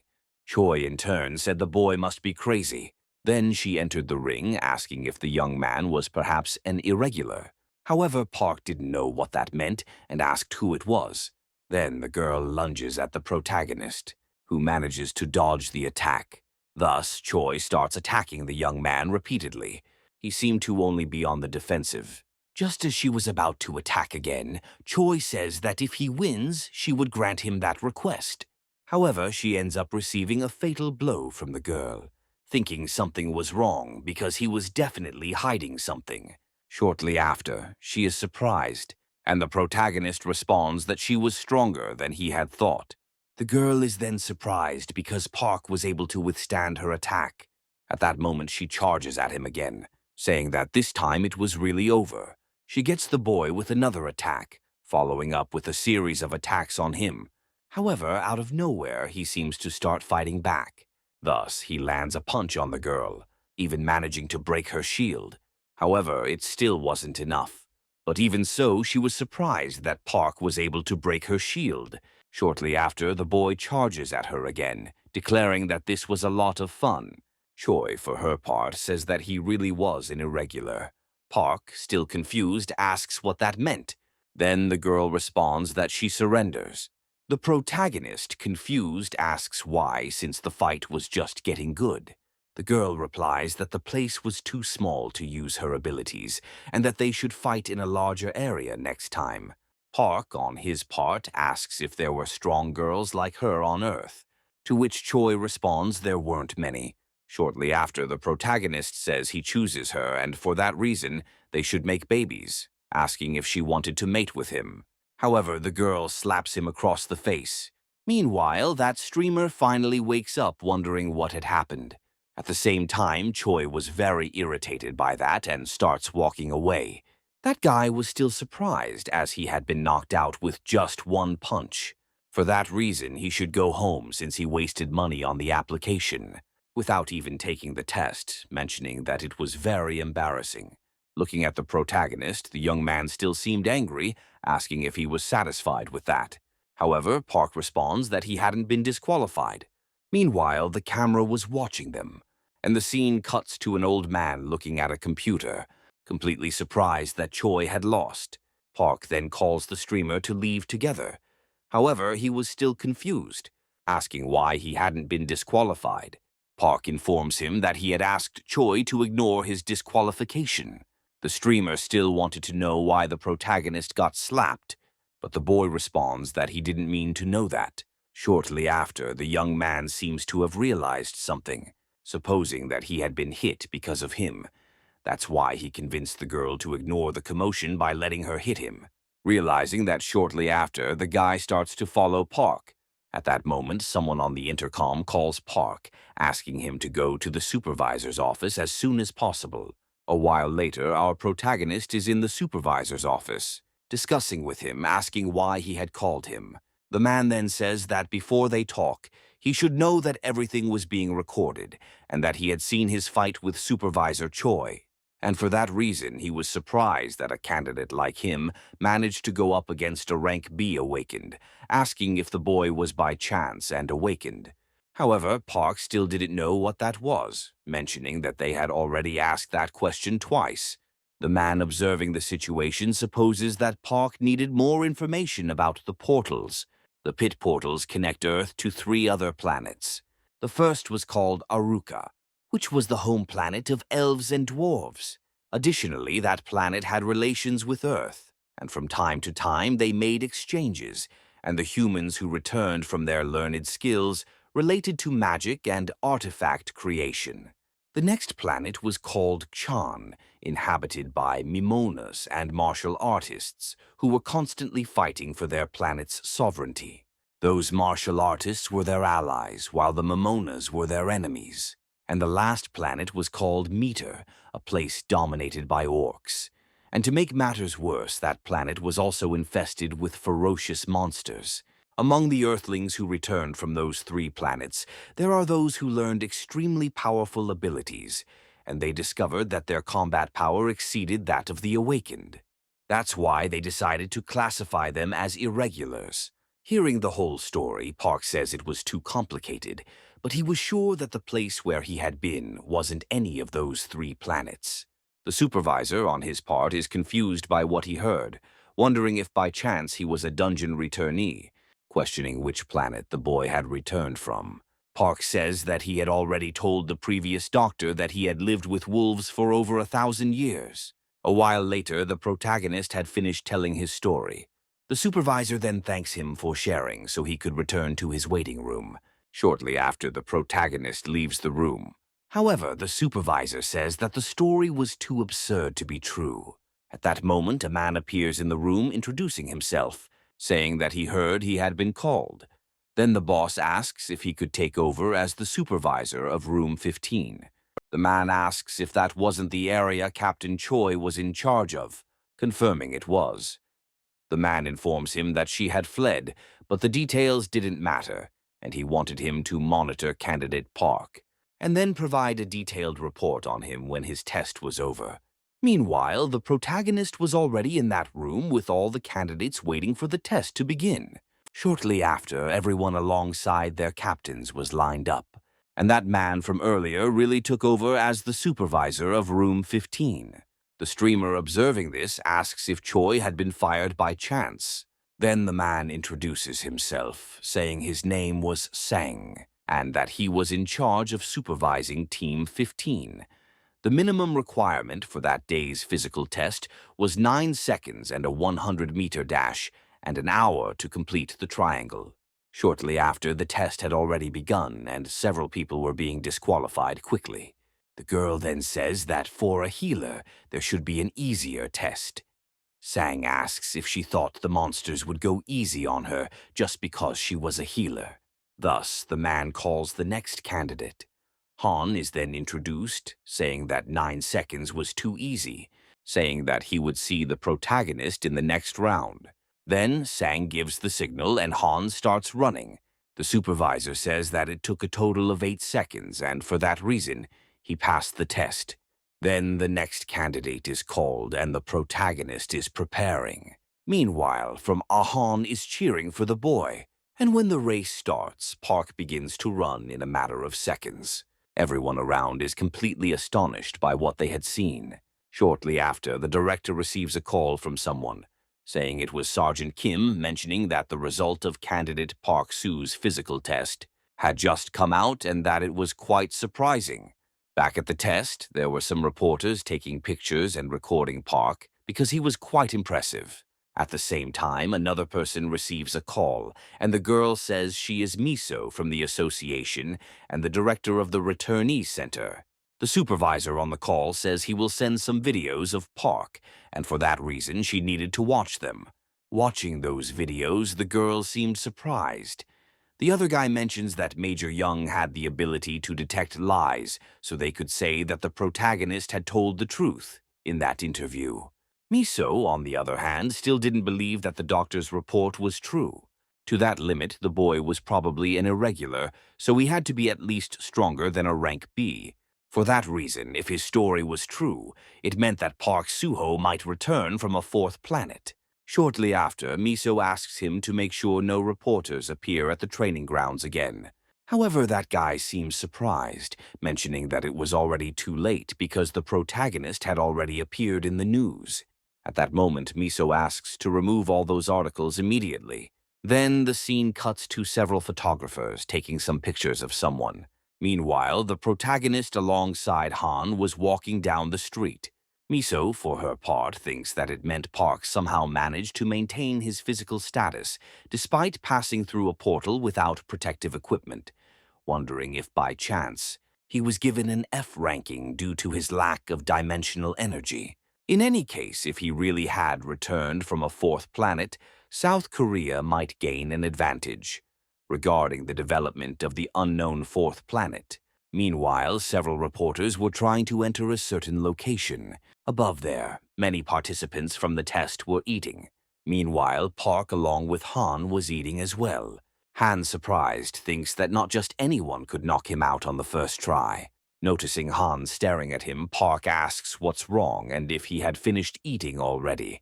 Han responds that it was nothing, asking if the boy was thirsty as he would get water for him. Thinking that just by watching the builder eat, one could tell that he was on a completely different level. For that reason, he was sure that Park would be a big deal in the future. Shortly after, time passes and Park seems to be about to sleep. Han says that seeing how those lockers were empty, he imagined that the rest of the people had failed the test. For that reason, they were going to be in a lot of trouble. Park asks why he thought that. The guy responds that the next part of the test involved incursions and dungeons, so teams with more members had an easier time, while those with fewer struggled. However, Park tells him not to worry about that, as they didn't need more people. Hearing what the boy said, Han is surprised, thinking he was very good. However, the situation was different, as dungeons had many unpredictable factors, so he thought it would be easier to have more people with different abilities. Park says he had already told him not to worry, and more importantly asks what he was doing with his phone when he saw him for the first time. The boy then responds that he was streaming on YouTube, asking if by chance Park didn't know about it. Asking if he lived in a cave, the protagonist responds yes, as it was pretty much like that. Taking out his phone, Han says that it was called YouTube. Thus, he begins to show him all the features it had. Shortly after, Park says that he was really a good person. A while later, the two had already left the house, and the boy thinks that his partner had everything it took to become the next YouTube star. Moreover, he was quite a stud and had a perfect body, which is why he even appeared in the headlines for breaking a world record. For that reason, if Park demonstrated combat power in dungeon incursions, it would probably be just a matter of time before he caught the attention of all the guilds. Then Park responds that he really liked the boy, asking him to join his clan. Han, surprised, asks if by chance he was planning to create his own clan, and if he wasn't interested in joining a guild. However, the young man responds that he didn't want that. Han, for his part, wondered what would happen if he made a video about the clan's creation, and went on dungeon incursions with the best candidate from the year's mercenary test. Shortly after, the scene cuts to the boy falling to the ground. Boxing was the only thing that helped him endure that rotten childhood he had. Despite continuing to fail, he managed to get professional license. Even so, he would lose hope. But great disasters shatter all of his hopes and dreams, and they say hope is the last thing to die, which is why he ended up becoming a YouTuber. Back in the present, Han thinks that this was what he had been looking for, as he couldn't believe such an opportunity was right in front of him, saying he was willing to do anything for the protagonist. Park, please, says he's starting to like him more, so he should about the stream. With tears on his face, the guy says he wouldn't go back on his word. Park, for his part, asks why he suddenly started crying, and Han replies that it was nothing, asking if he knew that he needed at least 3 members for a clan to be officially created. However, Park still didn't seem to know that. Shortly after, an unknown man enters the room. Han then asks why that monk was in that place. Then the man introduces himself, saying his name was Miyuki Jin, and that he was assigned to Team 15. At that moment, a device rings, saying that candidates should put on their battle suits. They were to meet in the 3rd floor conference room within 30 minutes. Park, along with Han, watches in surprise, wondering if they really wanted them to put on those suits at such an hour of the night. The protagonist asks if they weren't going into the dungeons the next day. Miyuki Jin responds that it was said that sometimes the Reapers made dungeon incursions at night without any prior notice. Han replies that it was crazy because they were doing it without warning. Then the scene cuts to the room with all the students saying that the dungeon would be part of the test, and it was located in the 5th sector of SU, which was under the Phoenix Guild's protection. For that reason, it was a level 1 dungeon with a total of 250 doors. Park, for his part, asked what it meant to be under protection. Han, in disbelief, was still surprised because the protagonist really didn't know anything. With doors appearing everywhere, the South Korean government found it difficult to manage all of them. So the government hired private mercenary clans to protect the 12 sectors. The guild is the name given to a private mercenary clan contracted by the government in exchange for its services. Guilds gain rights to process the dimensional energy of the dungeons they manage. Park, for his part, asks if it was basically a tax-free zone where they could hunt, and Han responds that it was pretty much like that. The boy thinks he just wanted to form a clan because he missed hunting with his pack. However, now he could even get his own land. Han replies that it was great to have his own dungeon, because that way he wouldn't have to pay to use it. Park replies that the goal of his clan was to become a guild. However, Han asks if they shouldn't worry about passing the mercenary test first, wondering if the protagonist was pretending to be dumb. Shortly after, that guy says that this was an image of the portal's location in Sector 5, and that dungeon had only 15 days left before it broke. It was a labyrinth-type dungeon, which had the lowest difficulty level and the fewest monsters of all the dungeons. It was a shame they wouldn't be able to obtain much dimensional energy since the monsters there were extremely weak. Anyway, that was all the man had to say about the dungeon's explanation. Han wonders what that was about because the monsters might not be their biggest problem.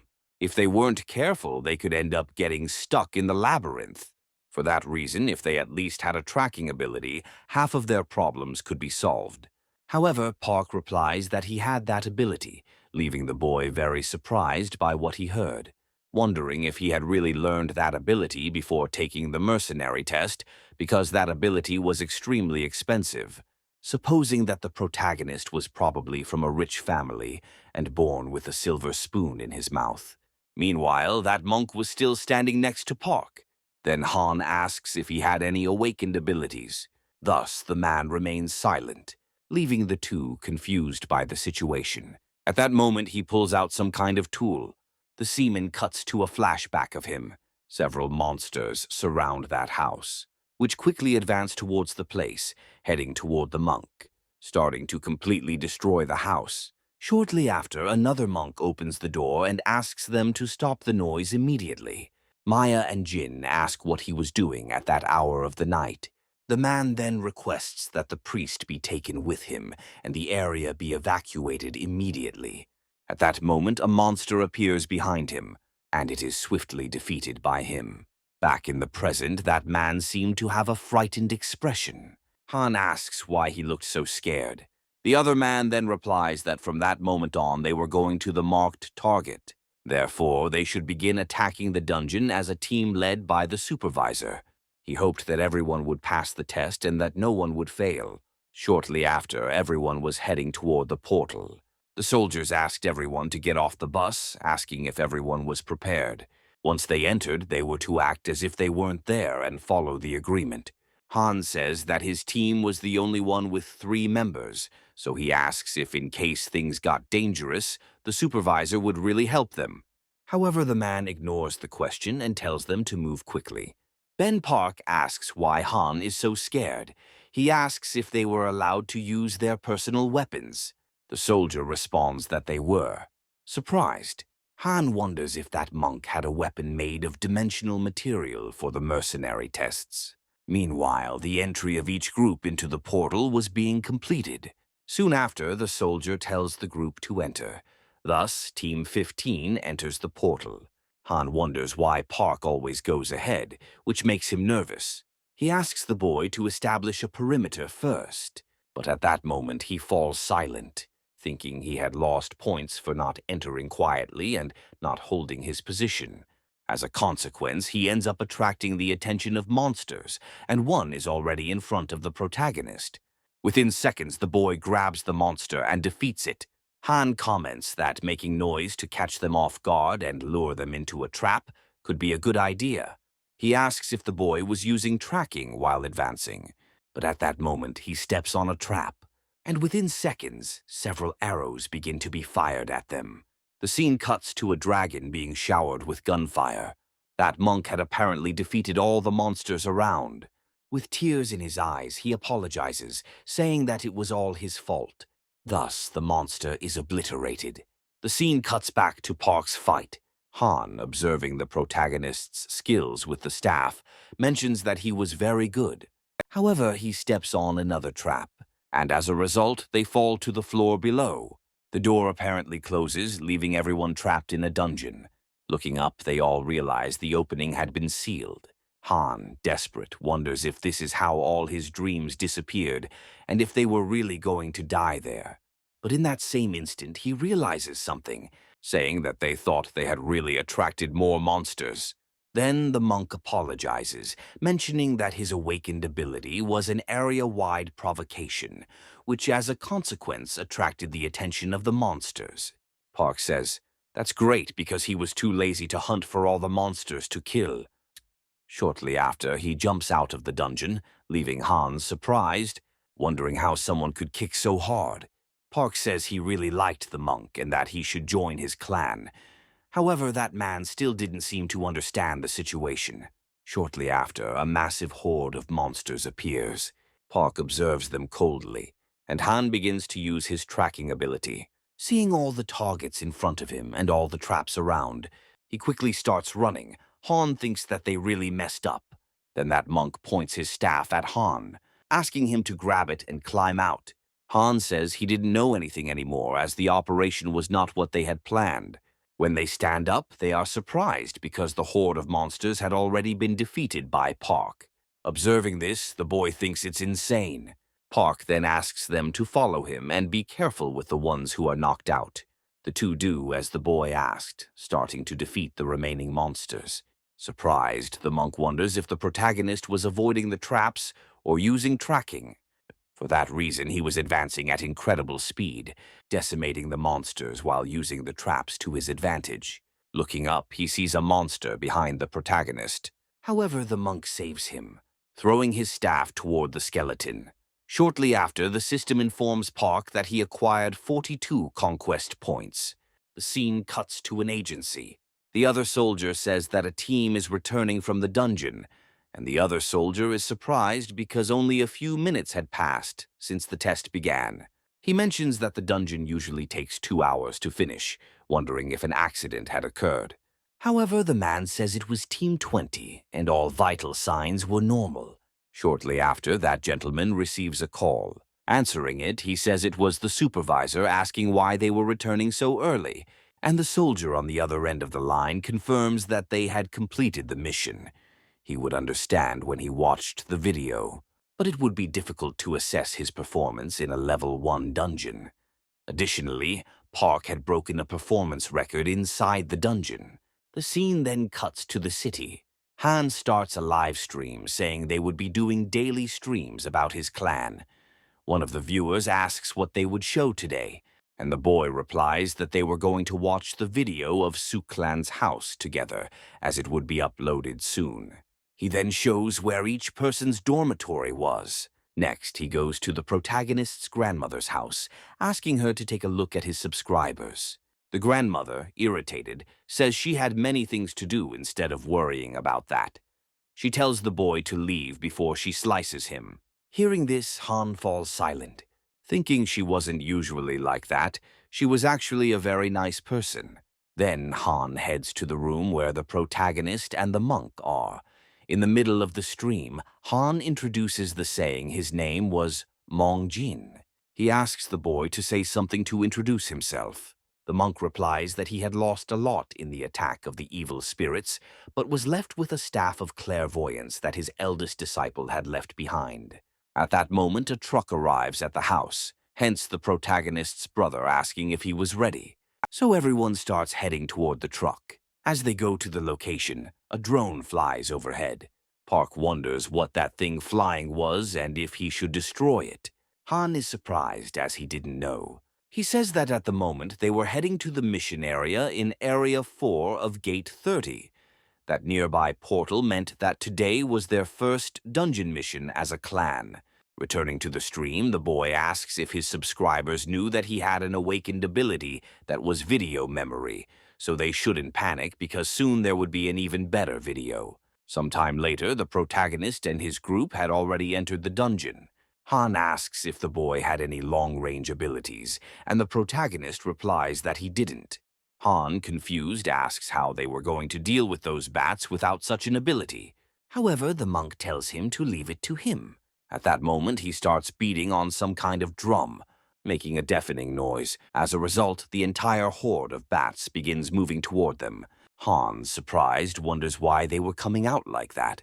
Shortly after, those bats head toward the monk, where he apparently starts using a fire ability. However, it wasn't over yet as a giant bat appears. But it was no use because Park had already sliced it in half. Thus, the mission seemed to be complete. Park mentions that the gate had opened, so they should hurry. Observing all the madness that had happened, the viewers seemed quite in disbelief. Then the scene cuts to Mizra's office, who apparently wasn't believing what she was seeing. The other guy says that with the thirst those people had in Area 4, the three of them were capable of finishing even 20 dungeons a day. Moreover, they were completely decimating all the level 1 dungeons. Taking out his phone, he observes that streamer's channel from earlier. Mizra says that she had done a lot to keep the protagonist out of the news, but unfortunately one of his guild members was a streamer. The mentions that Park's videos were now ranked 3rd in real-time popularity, so if they left it alone, it would only grow more, asking if they shouldn't take some precautions. The girl, for her part, says that she was well aware of that. Meanwhile, she seemed to be watching a video of the fight between two people, and that guy seemed to have easily won the battle. The other person watching was named Lee Seung-woo, an SS rank irregular born in South Korea, wondering what would happen if the country approached him carelessly under the pretext of protecting a talent and ended up having to deal with the second Lee Sun-woo. She stands up, asking them to prepare to make contact with the protagonist, and for that reason she would meet him personally. Shortly after, the scene cuts back to the protagonist's house. Han, for his part, asks if the monk didn't have work to do. Park wonders where he would go as he didn't have a temple of any sort. Hunyo replies that he had mentioned he was living in Seoul with a temple family that survived that day.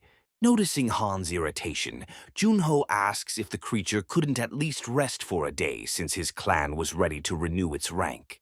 Moreover, his clan's account had already accumulated 140 million won in total, leaving the boy very surprised by what he had heard, thinking that he had done nothing but gather the blood crystals, yet his account already had 20 million in 3 days. Park, observing this, remains silent. And the boy continues saying it was insane because if it were true, they would get many donations. Park thinks that he had earned more than 3,000 conquest points, so he should buy some varied abilities since he could get everything now. Thus, he responds that he would take that day to rest. Standing up, Junho says he would take his son and grandmother to the park near that place. Meanwhile, that elderly woman seemed to be feeding the dog. Observing the little dog, Park wonders if dogs by chance could awaken like humans. Shortly after, he calls for his brother, mentioning that he had been fixing the truck quite often and asking if it wasn't difficult. Junyo replies that he didn't even know where to start and that it was already hard enough to find the parts, but fixing it was exhausting. Then Park asks if he didn't want to buy a new car, leaving Junho very happy with what he had heard. Sometime later, the two seem to be discussing with the manager about which car to get. The man starts explaining the car many times in detail. Park asks if his brother liked it, and Junho quickly responds that he did.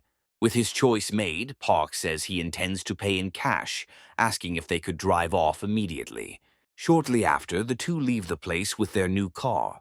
Hunyo seems very happy, saying that the car was incredible and was on a completely different level compared to what he had before. Park mentions that even the passenger seat in that car was amazing and he should have bought it a long time ago. Hunyo then asks why they were heading to Area 34, wondering if it wasn't a restricted area.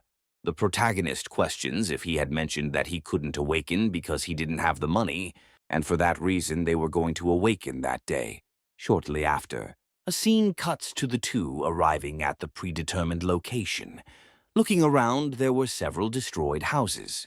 Meanwhile, Junho didn't seem confident about the situation, and the other dog appeared to be on high alert.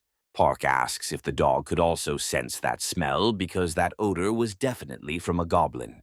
Junyo replies that he wasn't feeling comfortable and asks if they could leave. Shortly after, Park steps out of the car, saying he would be back soon so they should wait with the dog, and he quickly jumps away from the place. Hunyo didn't seem very pleased with that. Shortly after, the scene cuts to another location.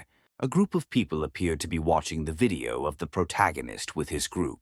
The other man says that he was very popular on YouTube, saying that he was an irregular, which is why his combat level was immeasurable. Then the other man says that if he was at that level, he was useless to even hire an assassin.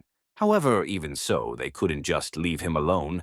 The other guy then asks for a list of guilds in Area 4 that had frequent sponsorships.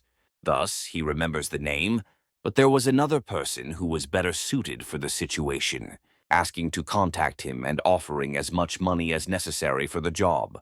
Sometime later, the scene cuts again while it's raining in the city. That elderly woman from earlier, while walking, thinks she should do the laundry. Shortly after, a car pulls up beside her, and a group of people gets out asking if the woman's name was Sukja, saying they were from the returnees department. They ask if they could meet with Park. Hearing what the girl said, the woman remains silent. Then, once again, the scene cuts to Junho's car. In the middle of that rain, he mentions that he couldn't see anything, wondering what the protagonist could be doing. At that moment, the dogs seem to be on high alert. Within seconds, a goblin appears. However, it is easily defeated by someone, and Park shows up. Shortly after, the two step out of the car. More monsters begin to appear. Park then hands a dagger to his brother, asking him to follow while he kills them. Desperate, the boy asks him to wait a moment. Park, for his part, asks why Junho was hesitating.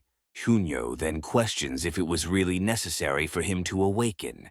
Park responds that he couldn't survive if he remained weak, which is why he had to kill them quickly. Soon after, another goblin appears, rushing straight toward the dog. Park then tells the dog to bite the goblin. The leaps at the goblin, starting to bite the monster's arm. However, it still wasn't enough. Park says that it's because the dog is too young, so if the goblin isn't weakened, the dog will likely die. Thus, Janho should go help him, ordering his brother to kill the goblin. However, Janho still seemed reluctant to do it. Meanwhile, the dog was on the verge of being devoured, but Junho suddenly changes his mind and rushes at the monster. He manages to stab it, saving the dog's life. But it still wasn't enough, and Park tells him to continue.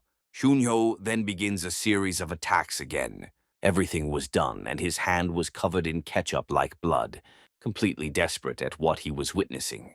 Park tells him to pick up the knife again, but Junho replies that he really couldn't do it. Park responds that if he didn't kill, he would likely die.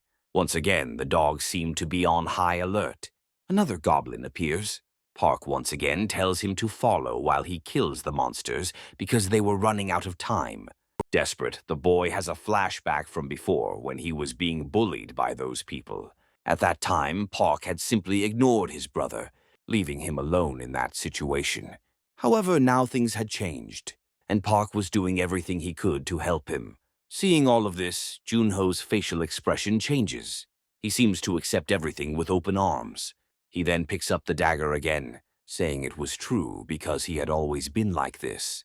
He then charges at the monster, easily attacking it, telling it to shut up and just die. He then splits its face in half, starting a series of attacks while the monster was on the ground. Shortly after, everything was done and the ketchup-like blood was running in the rain. John Ho, for his part, seemed to have changed a lot, because now, instead of being afraid, he had a terrifying look in his eyes. At that moment, another goblin appears. However, Junho notices it, managing to block the monster's attack. Both of them fall to the ground, but Junho still manages to finish off the monster. He quickly gets up, thinking that the feeling he was having was very good. Meanwhile, Park was standing on top of a building watching his brother. Surprised that the name Junho had been given was Butcher, mentioning that his brother was evolving and that it was really cute. Park then asks if his brother had worked part-time at a slaughterhouse. With a threatening look, Junho replies, "No." Park then calls for his brother who, with a threatening gaze, begins to approach the protagonist. On top of the building where Park was, several monster bodies were lined up. The boy says he was going to take a rest there. The scene then cuts to the awakened association. Hunyo, alongside his brother, was completely covered in ketchup like blood. The other woman, surprised, wonders what had happened. Park, for his part, replies that he had just awakened. The woman then asks him to take a bath at least and be re-examined to check for any kind of disease. Afterward, he could go to the dimensional energy measurement room on the 3rd floor. As they climb the stairs, Junho asks what the woman had said about the meter. Park responds that it was a machine that measures dimensional energy, and the number needs to be higher than 100 to be registered as an F-rank awakened. He mentions that he got a 96, which is why he failed. However, Junho didn't understand why he had passed, as it didn't make any sense. Inside the room, the doctor asks Junho to lie down on the machine. Looking up, he notices some kind of energy orb above. Then the number 101 appears as his rating. The doctor says he can get up, asking him to proceed to the ability manifestation room. He then asks if Park would also be doing it. Shortly after, the boy lies down on the machine, and when he looks up, the system alerts that something was observing and recording his information.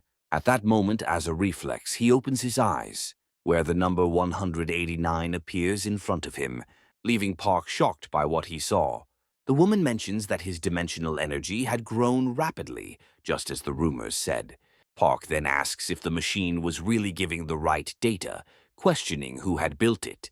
The girl responds that she was sure it was the scientists who had created the machine. Sometime later, the same girl from before says that the results for both Park and Junho had come in, and as a gift, they received a cell phone.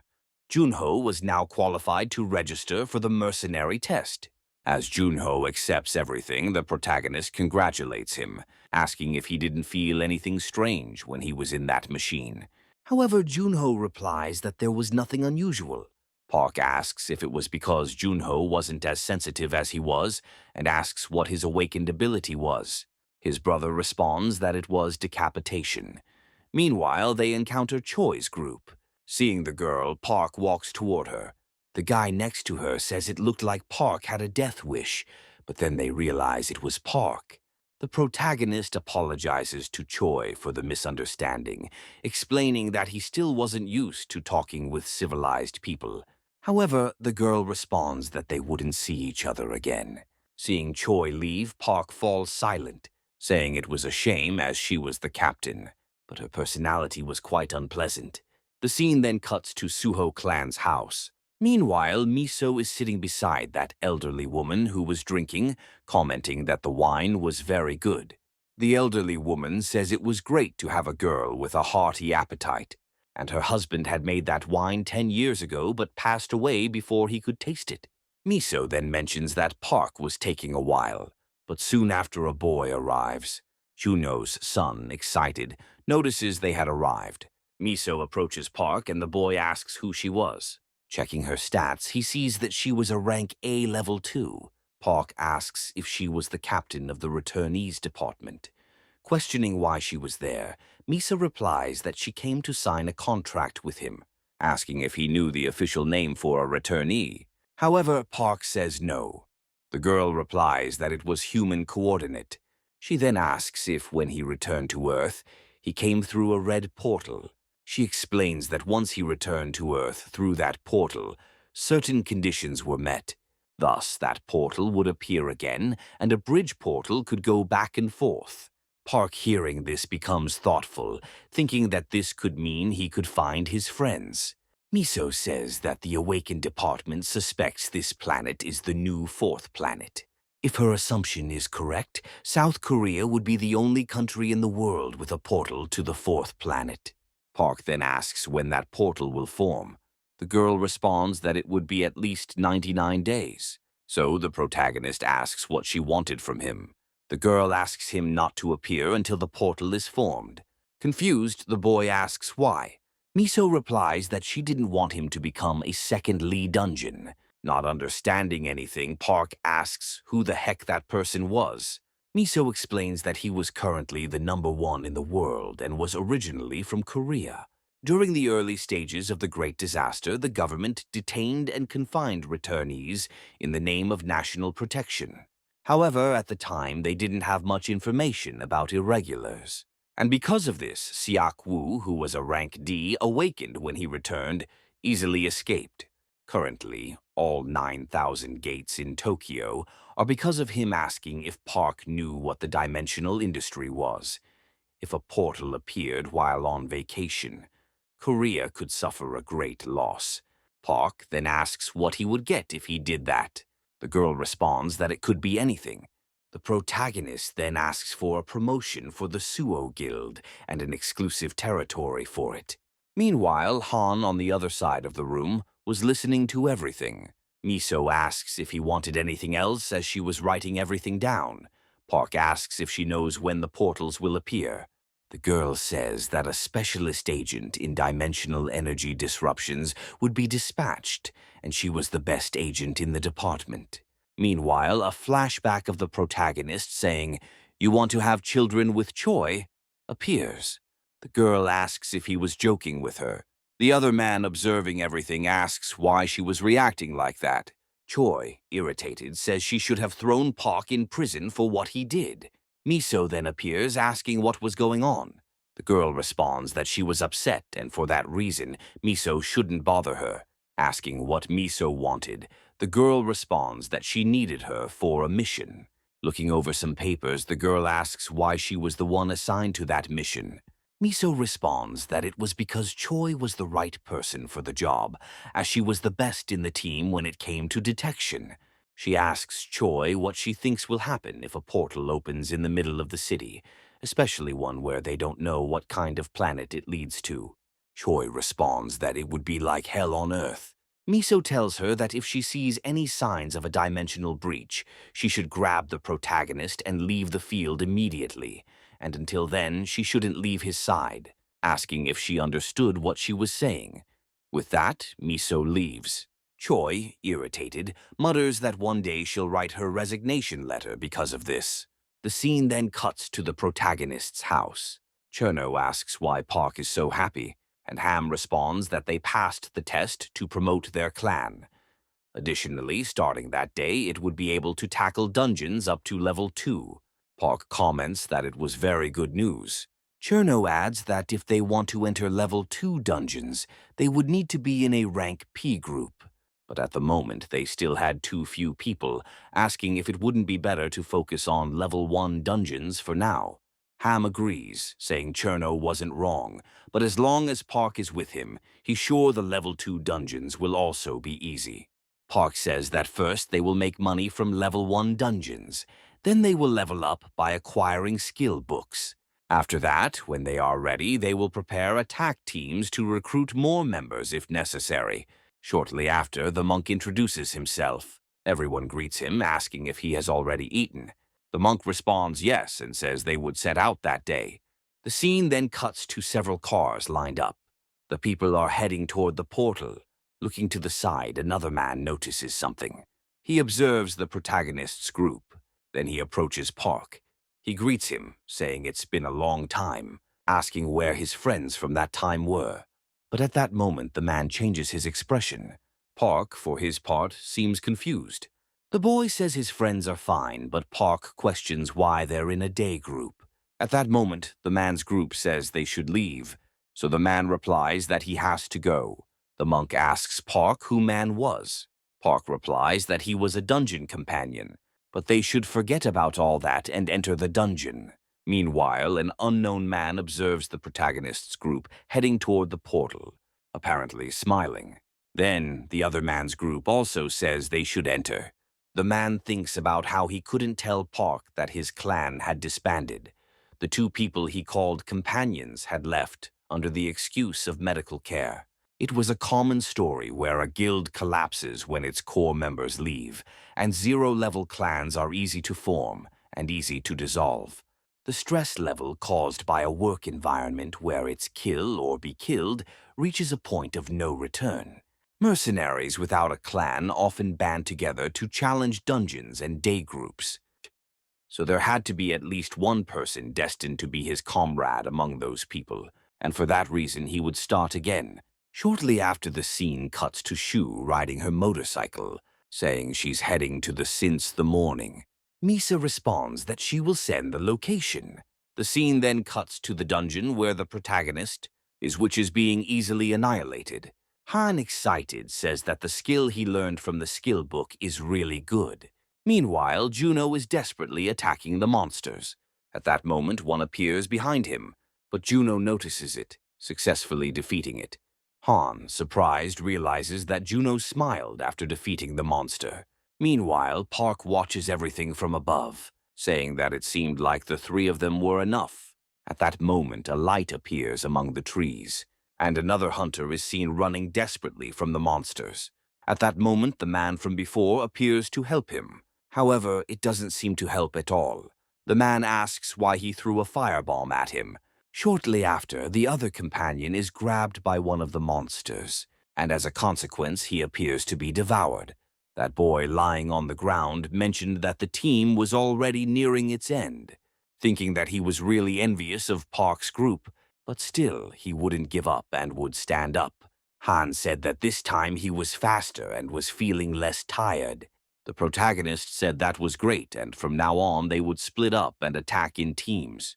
But a man appeared questioning if they were part of the Suvo clan. The boy in turn asked who he was. That stranger introduced himself as Cho Mongwu and said he was from the B Guild. Everyone was surprised because it was a famous guild ranked 20th in the country. The man said it was a coincidence they were sharing the same area as the Suvo clan, so he just wanted to give them a gift. He had heard the group had leveled up so as they would receive a free entry ticket to a level 2.0 dungeon. Han got excited because an entry ticket to that dungeon was worth around 10 million won. Mongwu asked what the group thought about going right then, but he was asked if they shouldn't prepare before going to a level 2 dungeon. However, he responded that they didn't need to worry because strategies had already been made and equipment would be given as a gift. Han told the protagonist that with that support it was already enough. But Suvo in turn said for the rest of the group to go to a level 1 dungeon to improve teamwork, and that he would go to the level 2 one. The man smiled maliciously upon hearing that. Suvo's group decided to obey his orders. Mongwu then asked the young man to get into his car. While on the way to the location, the man said they would use Portal 47. Suvo commented that he didn't see any mercenaries. The man explained that it was because the portal had formed recently, and that he had already handled the entry procedures so the boy could now enter, and that they would be grateful if the Suvo clan continued using their guild's portal. The protagonist said he liked the portals that were close to him. Upon getting out of the car, the man was informed that everything was ready. A soldier handed over strategy notes for that dungeon and a survival kit. Before entering, the protagonist looked back and said they would grab something to eat when they got out. Mongwu then waved at him and said to come out quickly so they could have a drink. Right after, the boy activated his helmet and entered the portal. After that, a motorcyclist approached. Upon parking, she took off her helmet and asked if Suvo had entered. The man replied yes and asked who she was. Chloe ran toward the portal and said she was a member of the Suvo clan and would also enter. The man smiled after hearing that. Mongwu told the guy that it would cost 2 billion per head, and the guy asked why it was so expensive since it wasn't even murder. The man then replied that it wasn't difficult to manipulate them, but there was a high risk because the boy was very famous. That woman entered the portal earlier. She had met with the protagonist's group and asked where he was. Her friends then explained, making the girl drive quickly to catch up with the young man. She told Miso that he was heading to a different portal and that she was chasing after them. The woman then told Choi to enter the portal with him because she wanted her to confirm and report his abilities with her own eyes. The girl then said there wasn't much to see in a level 2 dungeon, and she wasn't even dressed appropriately for that. Miso mentioned that she already had the bracelet on. The girl replied that she liked those clothes.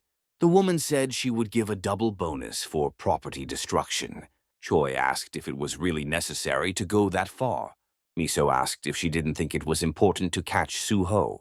While driving, the girl said the woman had told her she already had the contract, and in turn she replied that guarantees were a basic thing.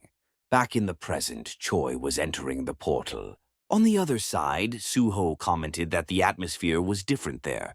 Right after, he noticed someone was coming through the portal and Choi appeared, asking him to close his eyes because her clothes had disappeared during a trip. But quickly, she put on her bracelet and a new outfit appeared. The girl commented that she should have asked for a triple bonus. Then she realized that the young man had witnessed the whole situation. The woman got upset because she had asked the boy not to look. Nervous, Suho said he liked the bracelet and asked if it had an inventory function. But the girl ignored the question and asked how long he had been watching.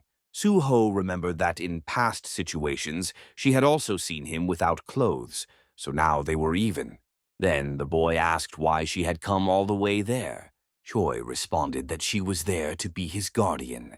Suho commented that he thought they would send someone competent. Annoyed, the girl said she was the most qualified. The boy in turn said she didn't seem like it.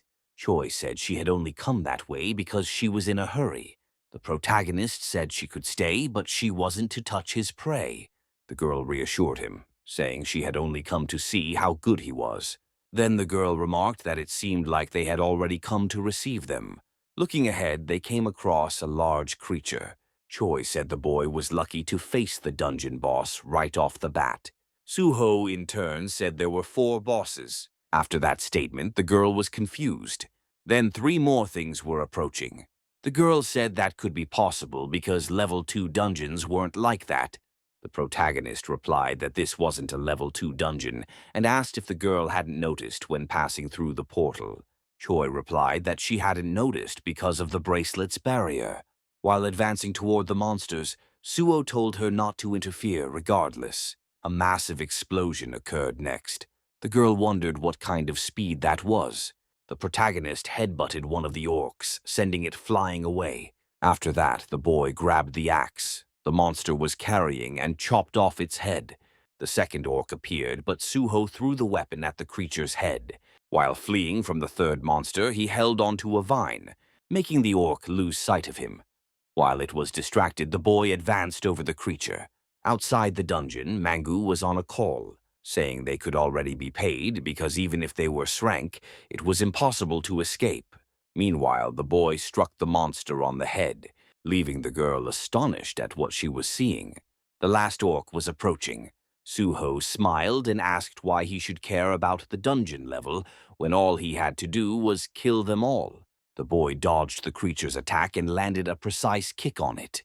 With a repulsion from the kick, the orc was impaled by a tree branch, earning the boy 32 conquest points. The protagonist said the place was a gold mine.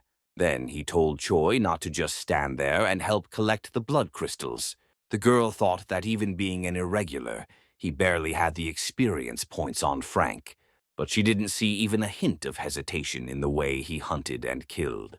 And then she wondered if he was some kind of psychopath. Then she uttered the word search. While collecting the items, the boy commented that even the blood crystals were big, but Choi said that now wasn't the time to be doing that. Suho, in turn, asked why.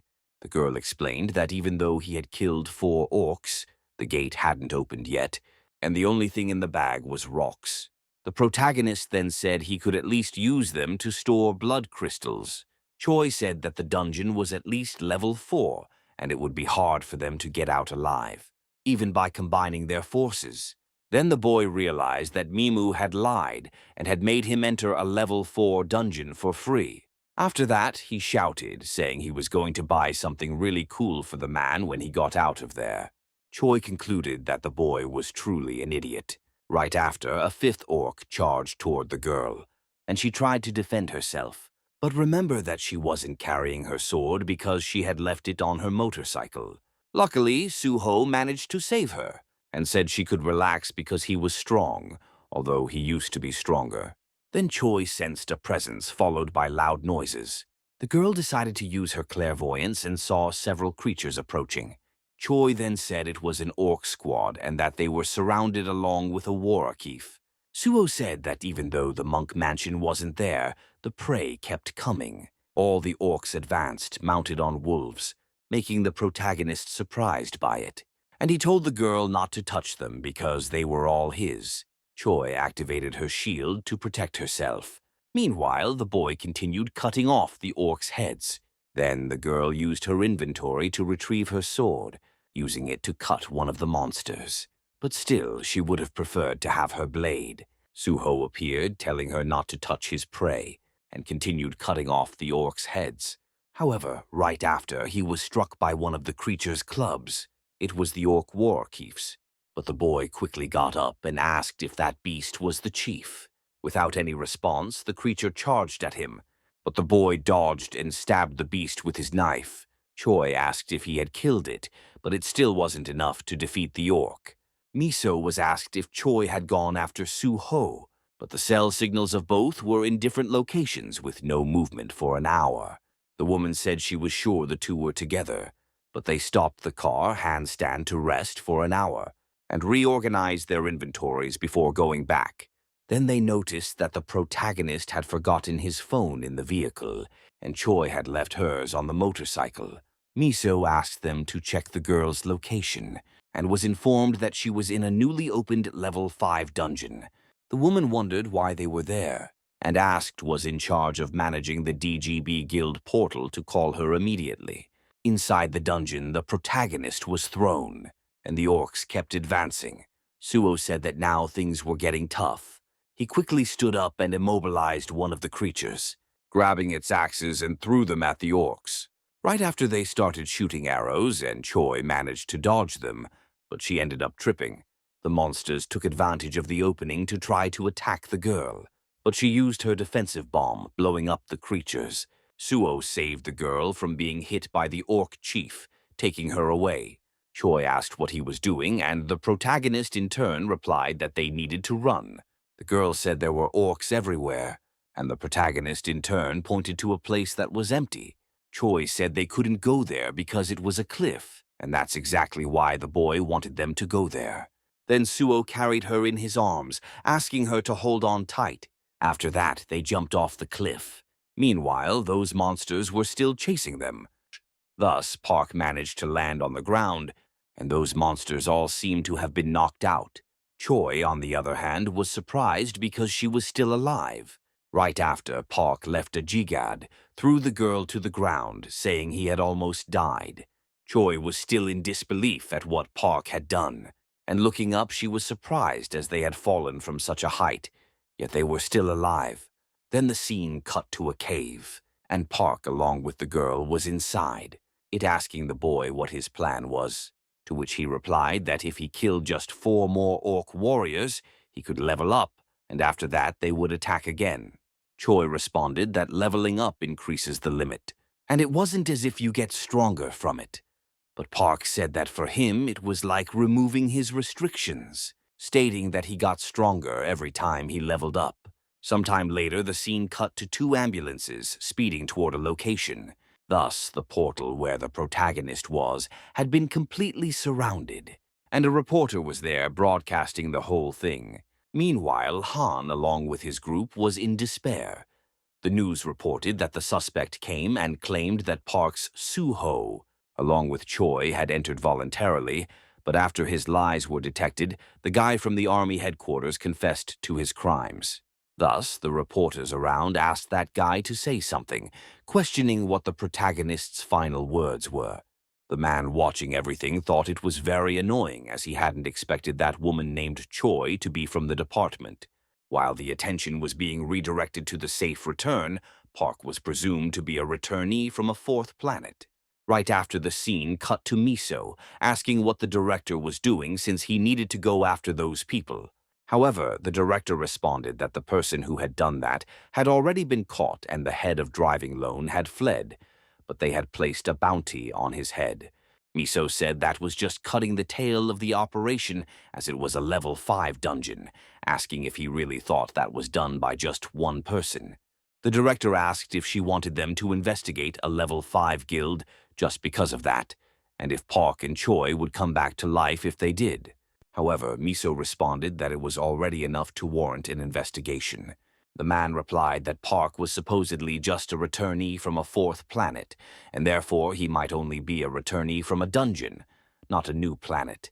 The reporter, continuing to speak, said that recently the number of crimes connected to criminal organizations had increased, and because of that there had been criticism of the urgent need to punish the dungeon management by the guilds.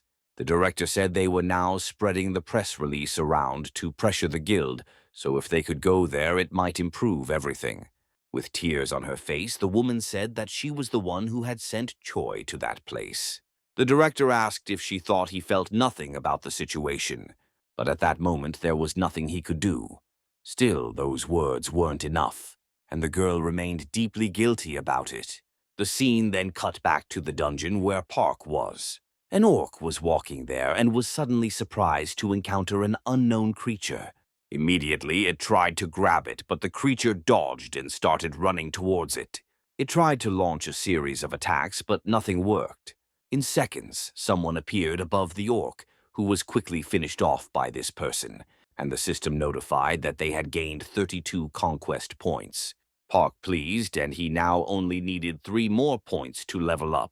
Meanwhile, Choi was using her clairvoyance ability and found another orc, mentioning it was approximately 100 meters ahead.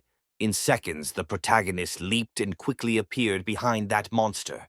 However, the creature noticed the boy, and the girl tried to warn him that it was a trap, but it was too late because Park had already fallen into it and collapsed to the ground, apparently injured. Right after, the orc seemed to signal something, and as a result, several monsters appeared, surrounding the girl, who quickly approached the protagonist, urging him to get up. Soon after, the boy woke up realizing they were surrounded by many monsters. He was very surprised because he had indeed fallen into a trap, wondering why it was happening this way, and his senses were becoming blurry, unable to muster any strength in his body. But still, he couldn't give up, as he had been through much worse than that. Then the girl threw some bombs at the monster, which resulted in eliminating many of them. Taking advantage of the opportunity, the protagonist got up and grabbed his dagger, managing to finish off a few more, thinking he just needed 1 more monster to finish and level up. However, shortly after, he was fatally struck by another monster. Meanwhile, Cho was lying down, observing everything, mentioning that the orc was really fat. Right after, Park was thrown towards another monster, and as a result, both of them fell, and Park's axe was knocked from his hand, where it ended up falling onto the monster's head. The system notified that 1,075 conquest points had been accumulated, asking if he wanted to unlock the beast transformation ability. Park, watching this, remained silent, and meanwhile the giant orc was heading towards Cho, who said she didn't even have the strength to stand. The scene then cut to the protagonist's clan house, where an old lady called the dog to go eat, mentioning that it had been 2 days since they'd had any news of the two. Once again, the scene cut back to Cho's battle against that orc. Right after Park activated his beast transformation and returned to his home, the dog seemed a little different, as a kind of energy sphere was surrounding its entire body. In disbelief, the old lady asked what that was. Then the scene cut back to the protagonist. A kind of black aura was surrounding his body, apparently changing his form. He had even grown some claws, completely changing his human appearance. Right after, Cho was hit by that monster, seemingly drained of all strength to fight. However, the protagonist, now in wolf form, appeared before the orc. He quickly grabbed his head. Cho, in turn, was surprised, wondering if by any chance that was a werewolf. At that moment, Park, in wolf form, began unleashing a series of attacks on the monster. He even bit its neck, and the system notified him that he had gained 45 conquest points. Thus, the battle seemed to be over. Cho, still surprised, was watching the protagonist, asking if he was really Park Suo. Then the boy just barked a few times, apparently confirming that it was true. Surprised, the girl asked if he was a dog or a wolf. Once again, the scene cut to the reporters, stating that it had been the 3rd day since those people had gone missing. There had been no news of them since they entered the dungeon. A reporter then asked the director to tell the viewers what dungeon it was. The director replied that it was a level 5 dungeon known as Orc Castle. It was a dungeon where it was recommended to take at least a group of 30 members of rank B or higher. The scene then shifted back to the dog, which was still surrounded by that kind of energy sphere. The old lady was still in disbelief, wondering what kind of thing that was. At the same time, the scene cut to Choi, who was apparently surprised. Park had indeed returned to his human form, saying that he could fuse with the beast he had tamed. Looking to the side, Choi noticed the girl, questioning what she was doing. They should collect as much loot as they could to roast and eat later. However, she responded that it was all useless because that place would be their grave. But Park still didn't understand what she was talking about. The girl then replied that even with the orc war chief dead, the door still hadn't opened. She asked what he thought that meant and said they could probably be trapped there forever.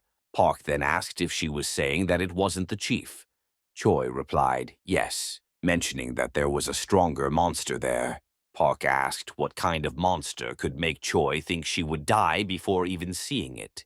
Then the girl began to tell the story from 3 years ago. At that time, when they had just risen to rank B, the department had sent a team of 20 fighters with 10 rank A mercenaries on a mission in the level 5 dungeon. Then a flashback appeared and an unknown man was looking at Choi, asking if her ankles were okay. The girl replied not to worry about that, saying she was much better now. Right after, the scene cut to several orcs advancing towards the group. The man told them to maintain the formation as they advanced to the central tower. Thus, the others began eliminating the orcs in front of them. The man kept giving orders so they could continue advancing.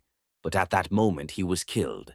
Right after, Choi fell to the ground and the orcs began heading toward her as she was paralyzed, unable to move out of fear. However, that other guy appeared to save her, successfully eliminating the orcs around her. Miso then, in the middle of the battle, told them to clear the path, defeating the monsters nearby, saying that Choi, along with that man, should retreat. Right after, that guy took the girl's hand, saying they should leave quickly. However, Choi replied that they should wait, mentioning that something was wrong. But the guy said they could talk about it after they got out of that place. So they began running from the monsters. However, there was still something strange, as there was energy coming from the other side. Meanwhile, a terrified monster was on top of that tower, and at that moment an arm seemed to be dislocated. Thus, Choi fell to the ground, and a katana also appeared in front of her. Mitsu, along with the group, seemed surprised by something as the captain had been killed. That monstrous goblin stood before him with tears in its eyes. Choi was watching all of this, and that man with his last words mentioned the sword. However, Choi wondered who should care about that stupid sword. She remembered the teachings of that man who said she should put her feelings into her sword, as it was her body and mine as if they were one. Because of that, she should grip the sword as if it were everything. Returning to the flashback, that man had apparently been finished off. Choi, traumatized, was watching everything. Right after, it is seen cut to the present, where Park in the rain was observing the girl who seemed shaken by something. At that moment, Park approached her and ended up hugging her, saying that something had happened to her. Then the scene shifted to Han, desperate, wondering what they should do if he left them. Meanwhile, something very crazy was happening. The reporter said that a great shaman was performing a ritual to save the protagonist's life. In addition, an attack force made up of the highest ranks from the Sioux district was gathering in front of the dungeon for a revenge mission. Meanwhile, that man was very nervous, saying that if he had joined the Sioux Guild from the beginning, this wouldn't have happened. Right after the scene cut to an unknown man watching that news broadcast. At that moment, a girl grabbed him from behind, asking what he was watching. The man said it didn't matter how much time passed. The stupid sentimentality of that country remained the same. The scene then cut to the cave where the protagonist was dining next to the girl, saying that the food was really good. Observing the girl, Park mentioned that she seemed to really enjoy eating. The girl asked if eating 12 hamburgers was really that much. She said she was actually full. Park in turn asked why, mentioning that it was his 22nd. Right after, the girl thanked him for everything. At that moment, a light began to glow around the area. Park asked if she had used that sword to kill the Orc Lord. Koi replied no, but she'd have fainted instantly, and when she regained consciousness, she was in the hospital next to Miso. Miso had taken her master's sword, and 2 more Ranka mercenaries had to sacrifice themselves to barely manage to kill that monster. Park then asked if she meant there was an Orc Lord in that place, questioning where it was. So Koi responded that it was probably an Orc Castle, but there was nothing like that within a 1-kilometer radius. Right after that spirit from earlier appeared at the cave entrance, and the girl said that usually War Keef monsters were in 4 small towers. An Orc Lord was in the middle of them. Then that tiny spirit appeared next to Park, seemingly holding some kind of information. The boy replied that she had found Orc Castle, so he stood up, saying they should go at once. Koi asked if he had a plan. The boy replied that they would simply find them and kill them. Choi, surprised, said she wanted to smack him, but she couldn't think of a better plan than that. Right after the scene cut to Orc Castle, and at that moment the gates seemed to be opening. From it, several monsters mounted on wolves were marching toward the location. Park then appeared, and the girl was riding on him as they headed toward the castle. The orcs noticed this and blocked their passage. Choi noticed the situation, saying that the orc knights were on their tail and they needed to move quickly. The monsters began preparing their bows, but the girl used shield magic to defend against the attacks. They leaped toward the bridge, managing to escape the area. Koi threw a bomb, and a massive explosion followed shortly after. They successfully escaped, and the girl told him to head toward the center to distract all the orcs. She looked up and saw several monsters coming their way. The girl was grabbed and began falling toward the ground, but she told him not to worry, saying he should just run. At that moment, she grabbed onto a piece of the castle and managed to recover. However, more orcs appeared in front of her. Quickly, Choi drew her sword, while the protagonist continued climbing toward the top. He reached the location where he found a throne, and a terrifying goblin was waiting for him. Right after, the goblin stood up. Looking down, he was surprised as Park bit his neck and threw him to the ground, easily finishing the boss. The system notified him that he had leveled up, and as a consequence, the castle began to collapse. Amidst all of this, Choi was also falling, assuming she would die there. However, Park appeared, grabbing her hand and managed to save her. Choi asked what had happened to the Orc Lord, and the protagonist replied that he was already dead, so they should leave and find the portal exit. They began running from the monsters. Koi, still in disbelief, asked if he had really killed the Lord that quickly. The boy confirmed and asked her to scan the door. The girl used her ability and was surprised to see that the dungeon door was indeed open. Still in disbelief, she wondered if the boy had really killed the Lord that fast. The scene cut to a truck where data analysis was being presented. Another guy seemed surprised by something, mentioning that the CT-27 dungeon was opening. Outside the room, the protagonist group was very surprised. The reporter mentioned that the countdown to the CT-27 dungeon breach had begun. As a result, all the spectators were delighted. Meanwhile, Park and Choi were still running from the monsters. Park asked if the girl had found the door. Choi, happy, replied that yes, and said the door was very close, so they should hurry. However, the protagonist sensed a strange smell and changed direction. Choi asked why he did that, mentioning that they were running out of time. Park responded that he wanted something to drink. At that moment, he encountered some wolves and asked them to follow him. The monsters obeyed his orders. Choi, surprised, asked if he was taking those wolves with him. The boy replied yes, mentioning that from that day on they would be like his family. Right after, they encountered that group of orcs again, and the girl mourned that they were now surrounded. However, Park responded that his friend had told him there was a small exit somewhere else. At that moment, Choi used her ability again and told the boy to turn right. They managed to find the exit. In the midst of it all, Choi warned that there was only 1 minute left before the door closed. Then the countdown started from 23 seconds. At that moment, an arrow was shot, flying directly toward Choi. Immediately after, the girl was struck by the arrow. She fell to the ground. As a consequence, the orcs began heading towards her. The boy tried to turn back. However, Choi told him not to come. Despite this, Park didn't listen and rushed towards the girl. He managed to defeat one of the orcs in front of him. Meanwhile, outside the dungeon, the reporter announced that it had been 8 seconds since the dungeon door closed. Everyone at the scene was hoping that Park and Choi would return. Back inside the portal, Park was relentlessly fighting to get out of that place. As he picked up the girl, she mentioned that there were only 4 seconds left. The protagonist then asked her to hold on tight.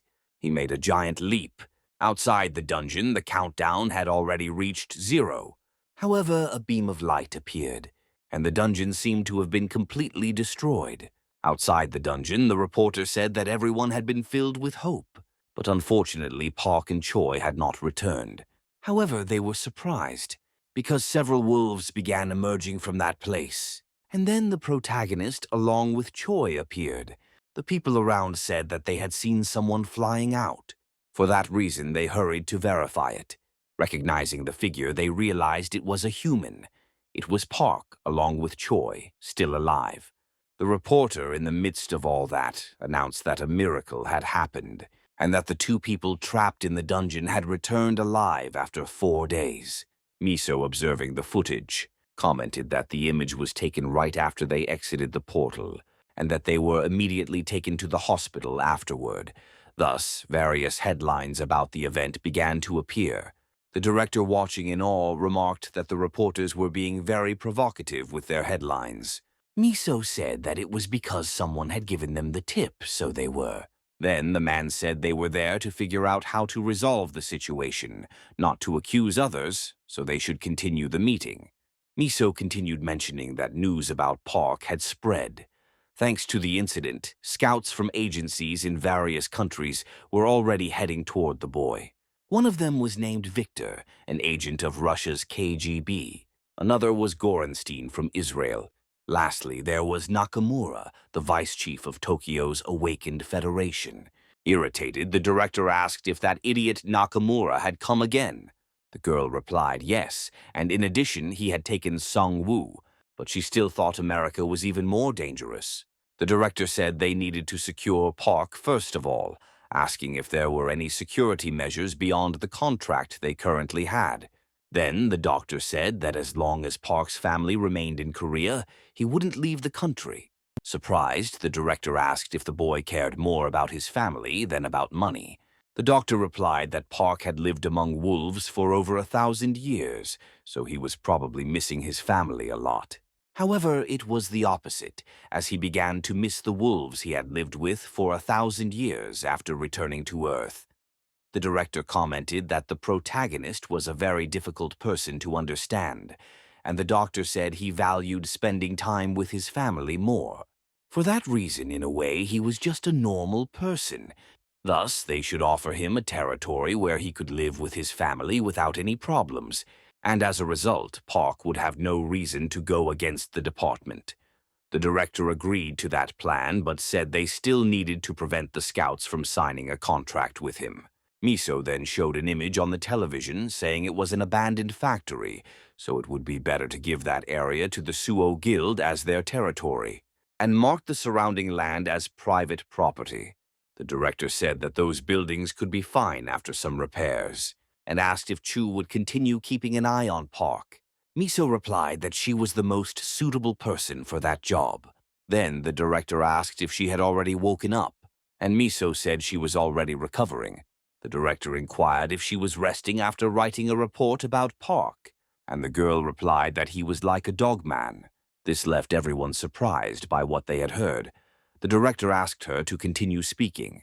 Soon after, the scene shifted to an arena, and the announcer was greeting all the fans worldwide.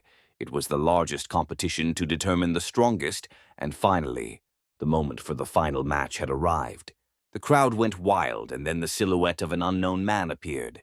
The announcer began to introduce this person, mentioning that he was the current rank number, one defending his title for the 21st time, remaining undefeated in his 45th previous battles. The strongest creature in the planet's history, and the hope of people living in these desperate times. His name was Okita Hiro. Next, that man's sword seemed to be emanating a dark aura. Meanwhile, a woman was watching from above. Soon after, Hiro jumped, landing in the arena. The next participant was about to be introduced, the S-rank human weapon and the rising star of the generation. Undefeated in his 13 battles, his name was Michael.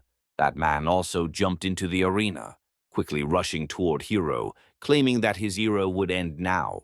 He threw a punch toward the boy, who managed to dodge. However, Michael hadn't given up and kept attacking Hiro. But soon after, the boy began to counterattack, successfully landing a series of blows on Michael. As a result, Michael's armor cracked. However, he pulled out a kind of sword from his hand. But Hiro dodged it, managing to strike Michael again. Still, it wasn't enough because Michael had already chained Hiro, feeling pleased that he had finally caught the boy. Immediately after, he began attacking Hiro again. At that moment, Hiro calmly informed Michael that he was already dead. Out of nowhere, blood began to pour from Michael's mouth, leaving the entire audience in shock at what they were witnessing, because within seconds, Michael was already on the ground. The announcer, surprised, asked what had happened, mentioning that Michael had been on an incredible winning streak. Yet, he was defeated so easily. As a result, the medics rushed to try and heal him, but still the man wasn't moving. And as the announcer was saying, the referee had already given his verdict. Michael was unable to continue the fight. Thus, Hiro defended his title for the 22nd time. Right after Hiro left the arena, another man asked Hiro if he had used something new, and Hiro replied that he had just thrown the aura from his sword at the man and then let it flow naturally. He added that everyone had done a great job and that they should go out for drinks afterward. Soon after, he opened the door, and at that moment, the girl from before embraced him, asking if by any chance he had killed that man. Hiro responded that considering Michael was destined to become one of the 7 future villains, he probably should have done it. The girl replied that he shouldn't try to handle everything on his own. Hiro then asked if anything unusual had happened. The girl said she had received a call from the department, but aside from that, nothing significant. She mentioned that the director had told her to be careful not to get hurt, so they should get ready and leave as everyone was waiting. The scene then shifted to that man from earlier watching the battle on TV. The girl said that some time ago she heard that the person trapped in the level 5 dungeon had successfully escaped, leaving the man very surprised by what he had heard. The girl said people were calling him the second Samu of Korea, and they seemed to have high expectations for him. Furthermore, there were reports that the Defense Department was very interested in him. Hiro then asked who that person was. The girl replied that his name seemed to be Park, asking if Hiro remembered the guy the reporters had mentioned who was trapped in a level 5 dungeon. She then showed Hiro some information about Park on her phone. Hiro replied that he had never seen him before, wondering if perhaps he hadn't awakened as a swordsman, since it had been a year since one had appeared. The girl replied that from what she had heard, he was a druid, and if he had indeed returned from a 4th planet, there was a chance Earth could connect with it.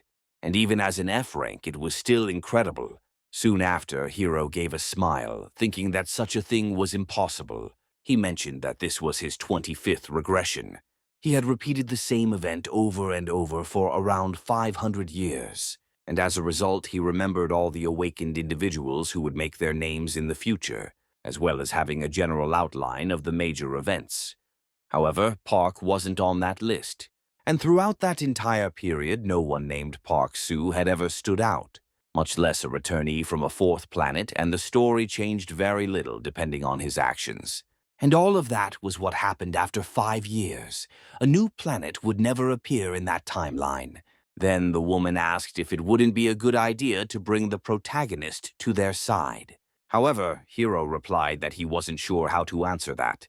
The woman mentioned that he was the most popular person in Korea, but Hiro suggested they wait a bit longer, because soon the apocalypse would begin, and the cities, which were the fortresses of the survivors of the cataclysm, would be destroyed one by one due to the many dungeon breaks on the continent, along with waves of monsters emerging from them. As a consequence, monsters ended up dominating the skies. Amid the death on the continent, a mass exodus began. During the Long War, everything was forgotten, while the heroes who emerged among the awakened Asians and the homeless chose their last hopes. That's why Hiro decided to build his base in Japan, even though he was called a traitor for it. And if he dealt with the dungeons in that country, along with the talented people who showed their true abilities, that country would become the best place for survivors to live. Moreover, the Korean survivors didn't call him a traitor, they just called him by his name, and they always referred to him as a hero. Returning to the present, Hiro said he thought it was all just a spectacle. Furthermore, it could be a complete fraud. And if Park survived after the apocalypse began, it would be too late to bring him to their side. So they should wait and observe a bit longer. Then the scene shifted to the hospital. Miso entered the room where Troy was. She asked if it hurt. The girl replied that it did. Right after, Miso sat on her bed, saying that she didn't seem to be in pain. However, Troy insisted that she was. Miso mentioned a rumor going around the hospital that a masked guy came every night and left at dawn asking if it was Park. Meanwhile, the girl seemed to be reading an e-book. She asked if Miso had bought what she wanted. Miso said she was lucky because she had sent one to her and also brought food. Sometime later, Troy had finished her meal. Miso told her that she should go back to work, asking why she was still lying down. The girl then replied that she would sleep for just 1 hour. But Miso responded that she wouldn't let her do that. Right after the scene cut to the CIA headquarters, some people were watching the news about Hiro. One man commented that it didn't matter who it was still Michael, and to think he was defeated so easily. Another man said Hiro seemed to keep getting stronger. At this rate, an SSS rank could appear soon. He wondered where Park and Soo-ho might have gone. But it wasn't that they could have gone somewhere because these were photos taken recently by their agents. The man was confused. He asked if that was at Seoul Station, wondering what the boy was doing in that place. The other man responded that Park had been visiting that place quite often recently. He joked that maybe Park was talking to pigeons or something like that, mentioning that it seemed like he had been rejected by someone. He added that he could introduce him to many beautiful women, because they couldn't let anyone steal their protagonist, no matter what happened. The man then said that his special agents would leave Korea that morning, leaving the man very surprised by what he had heard. Then the man commented that the airways didn't seem too clear at the moment. The man asked what was wrong with them. The scene then cut to a jet. Several people were inside. Meanwhile, a girl seemed to be looking out the window. She mentioned that there was a very pretty bird flying outside, so her mother also looked. However, she was shocked by something. A giant monster was flying overhead. It was revealed that the dragon was much smaller than they had initially thought. But still, it was a reason for everyone around to be surprised. The people in the plane were also shocked. They speculated that the monster was following them, wondering if it was a wyvern. However, the other man responded that it was young, so nothing was likely to happen. He questioned why a monster like that was in that area, speculating that a dungeon might have appeared nearby. He was stunned by this revelation because at that moment, a giant wyvern started flying over the plane. Shortly after, it began preparing an attack, engulfing the plane in flames. As a consequence, the plane exploded, plummeting toward the ground in free fall, and the dragon continued flying in the air, eventually joining several of its companions. The scene then cut to two cars. Han remarked that the country seemed to have gone crazy, mentioning that they were almost there. Juno asked if that was the place they were heading to. Han, surprised by what he was seeing, asked if that was a haunted house by any chance. In front of them stood a very strange house. As Han approached it, he remarked that it indeed looked like a haunted house. He started to argue, questioning if that was really going to be their guild's headquarters. He asked if the guy who was supposed to install the internet would actually come to such a place. Then Choi mentioned that she had just seen a ghost on the second floor. A discussion erupted among the group about whether to enter the house. Koi said she couldn't live in a place like that. Miso told her it had be quiet, saying that she was probably a bit shocked since it was her first time in a place like that. She mentioned that the renovation would start the next day, so there was no need to worry. Park Vin asked what the problem was, stating that he really liked the place and that they could move in right away. Choi approached the protagonist and asked if he was crazy. Miso remarked that a man with wild instincts would act impulsively, wondering if they should mark the boundaries of the land. That way they could decide how much land to take over. Park seemed to ponder the suggestion. At that moment, he appeared to use a kind of ability. A light began to envelop the area, leaving everyone surprised as the tree spirits seemed to be appearing. The spirits appeared to be heading toward a specific location. Miso asked what he was doing, and Choi mentioned that he was marking the boundaries of the land. The spirits seemed to be doing something, and suddenly sprouts of trees began to grow, which quickly turned into a massive forest. Everyone was amazed by the speed at which the trees were growing. A forest had appeared in the middle of that area. Park then announced that he had finished, stating that the perimeter was likely about 1 kilometer from the house at the center, so they should mark the land up to that point. With a smile, Miso said that it looked great, declaring that from that day on, the area would be designated as the Shugul Guild's territory. Thus, everything within the territory would belong to the guild. Park asked if they weren't being too generous, considering he only needed to stay in the country for a few months. Miso responded that they were just following protocol. Besides, her department viewed Park as part of their family. Park in turn said he liked that. Shortly after, Miso asked him to sign the contract. However, Choi intervened, telling him to read it carefully. But Miso insisted that he should just sign it. Afterward, it seemed like everything had been settled. They all agreed to do their best until the portal opened. Park, for his part, said he would keep his promise. Miso then asked him to trust the government. They drove off in the car. Choi demanded that the renovation team be sent to the site or she would leave. The car soon drove away. Miso, irritated, commented that the girl was becoming more and more of a problem. Another man asked if such a large territory could be maintained by so few people. Miso replied that if they couldn't, she would use that as an excuse to send her personnel there. For that reason, she asked for a list of attack units above level 5 and to have them ready. The scene then shifted to an unknown ship. Several bandits seemed to be trying to board it, mentioning that they had hit the jackpot, so they started shooting at the ship. The group inside the ship seemed very desperate, immediately calling for help. They began sending several SOS messages to nearby people. At that moment, the bandits started boarding the ship. One of the men told them to start the engine and hide in the engine room. However, it didn't seem to be enough. Everyone was soon shocked by something.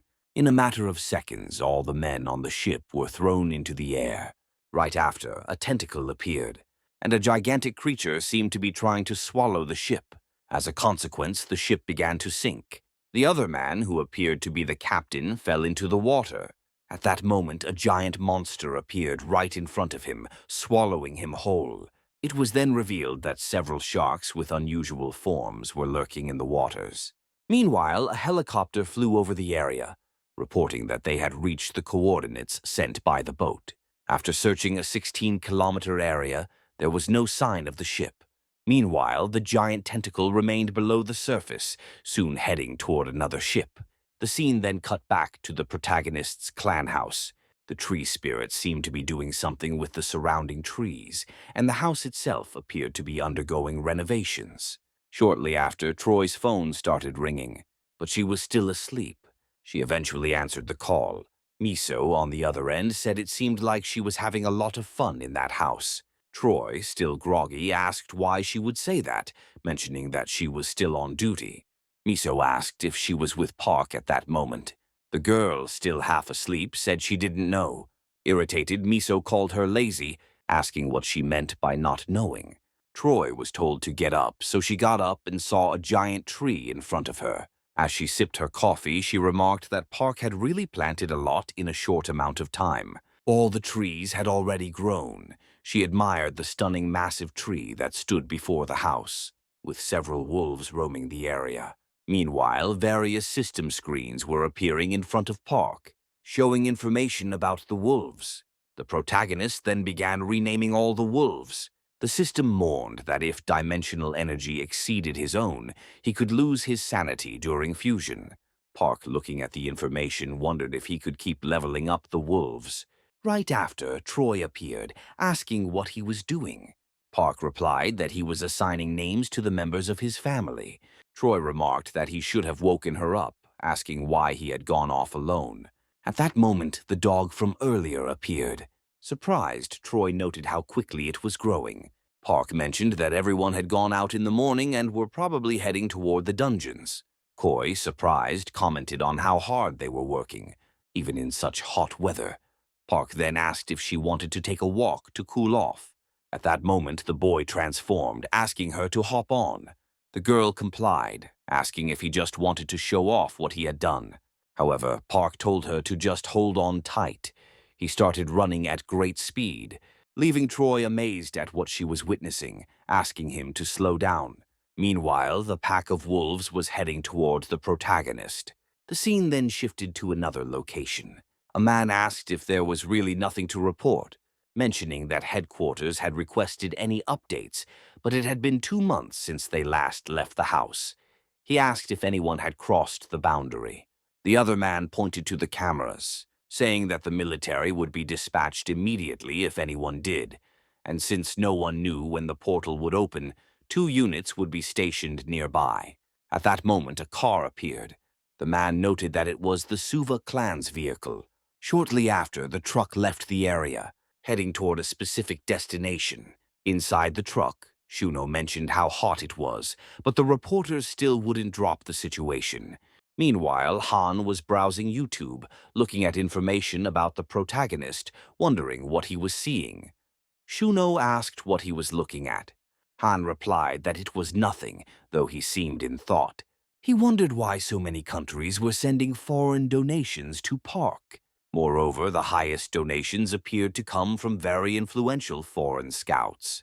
Looking to the side, they spotted the protagonist and Troy with the wolves following alongside them. Troy waved at them and Han called her sister-in-law, which irritated her.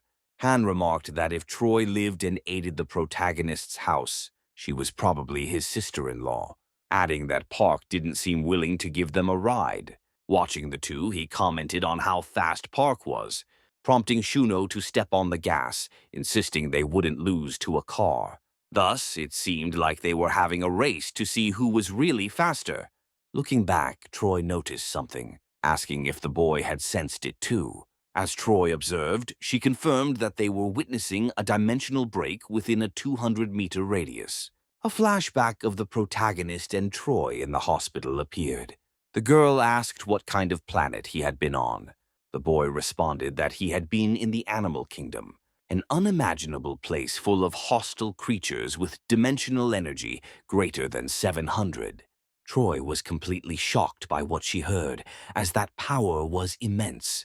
Park continued, explaining that it was a place where territorial and survival battles never ended until one was dead. To be the leader of a group, one had to be at least Ranku. Even after becoming a king, he had to accept challenges for hundreds of years. The scene then shifted back to the present. Koi thought that with the bridge portal connected to the planet, unrestricted passage was possible for both sides.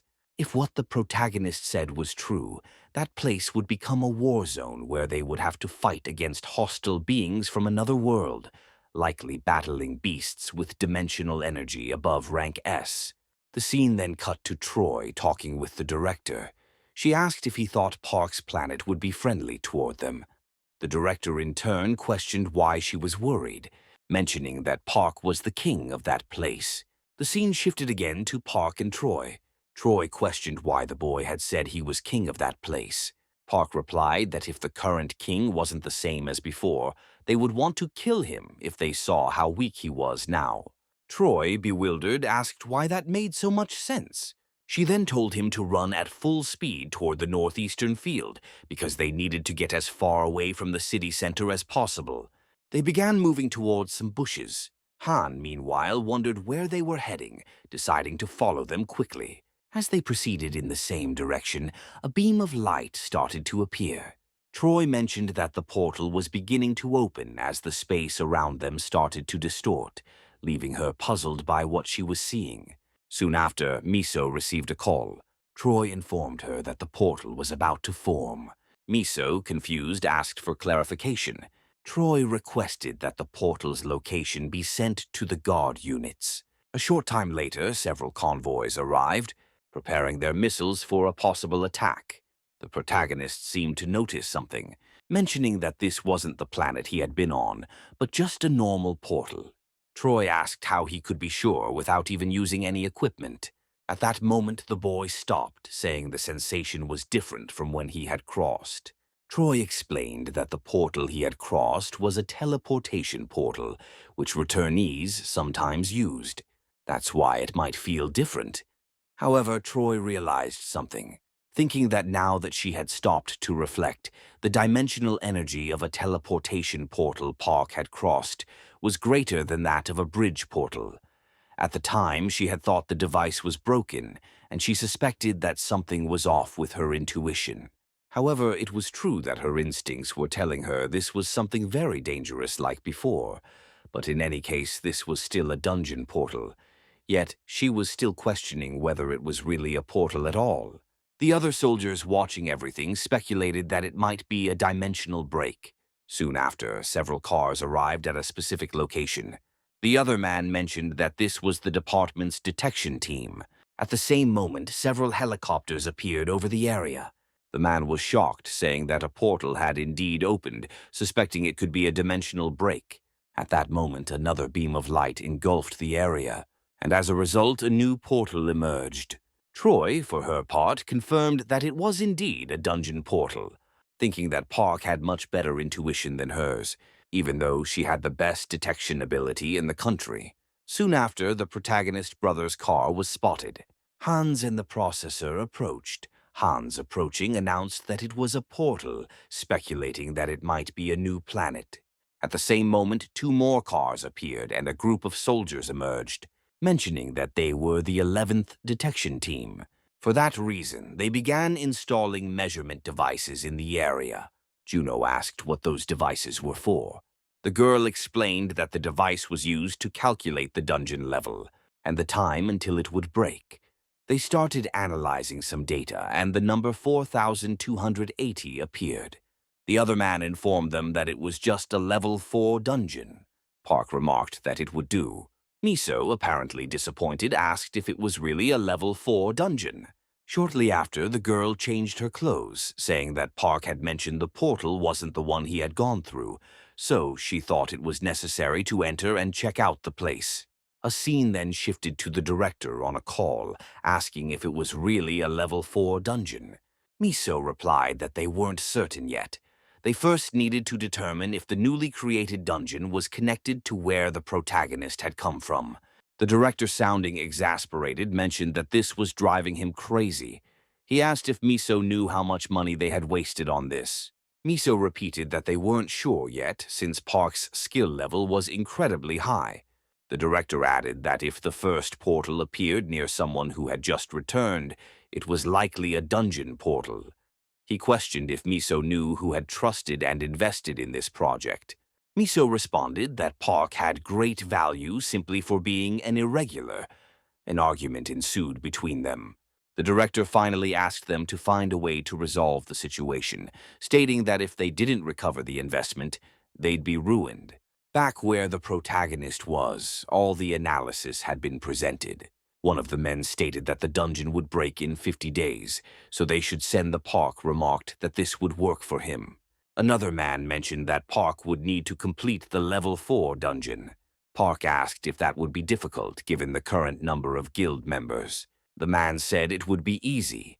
He then explained that the dungeon energy measurement device was a piece of equipment most guilds had, but the latest model cost around 3 billion. Park commented that it was very expensive.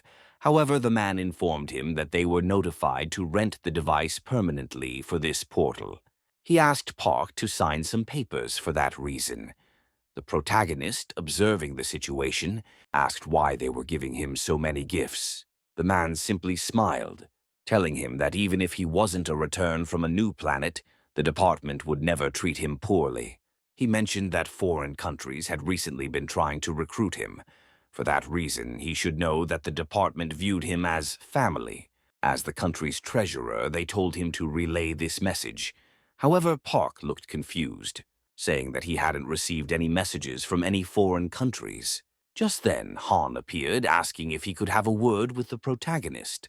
He explained that at that moment, competition for Park was fierce abroad, and since Park didn't use the internet much, Han had received a lot of donations. Park asked how much it was. Han said it was around 5 billion.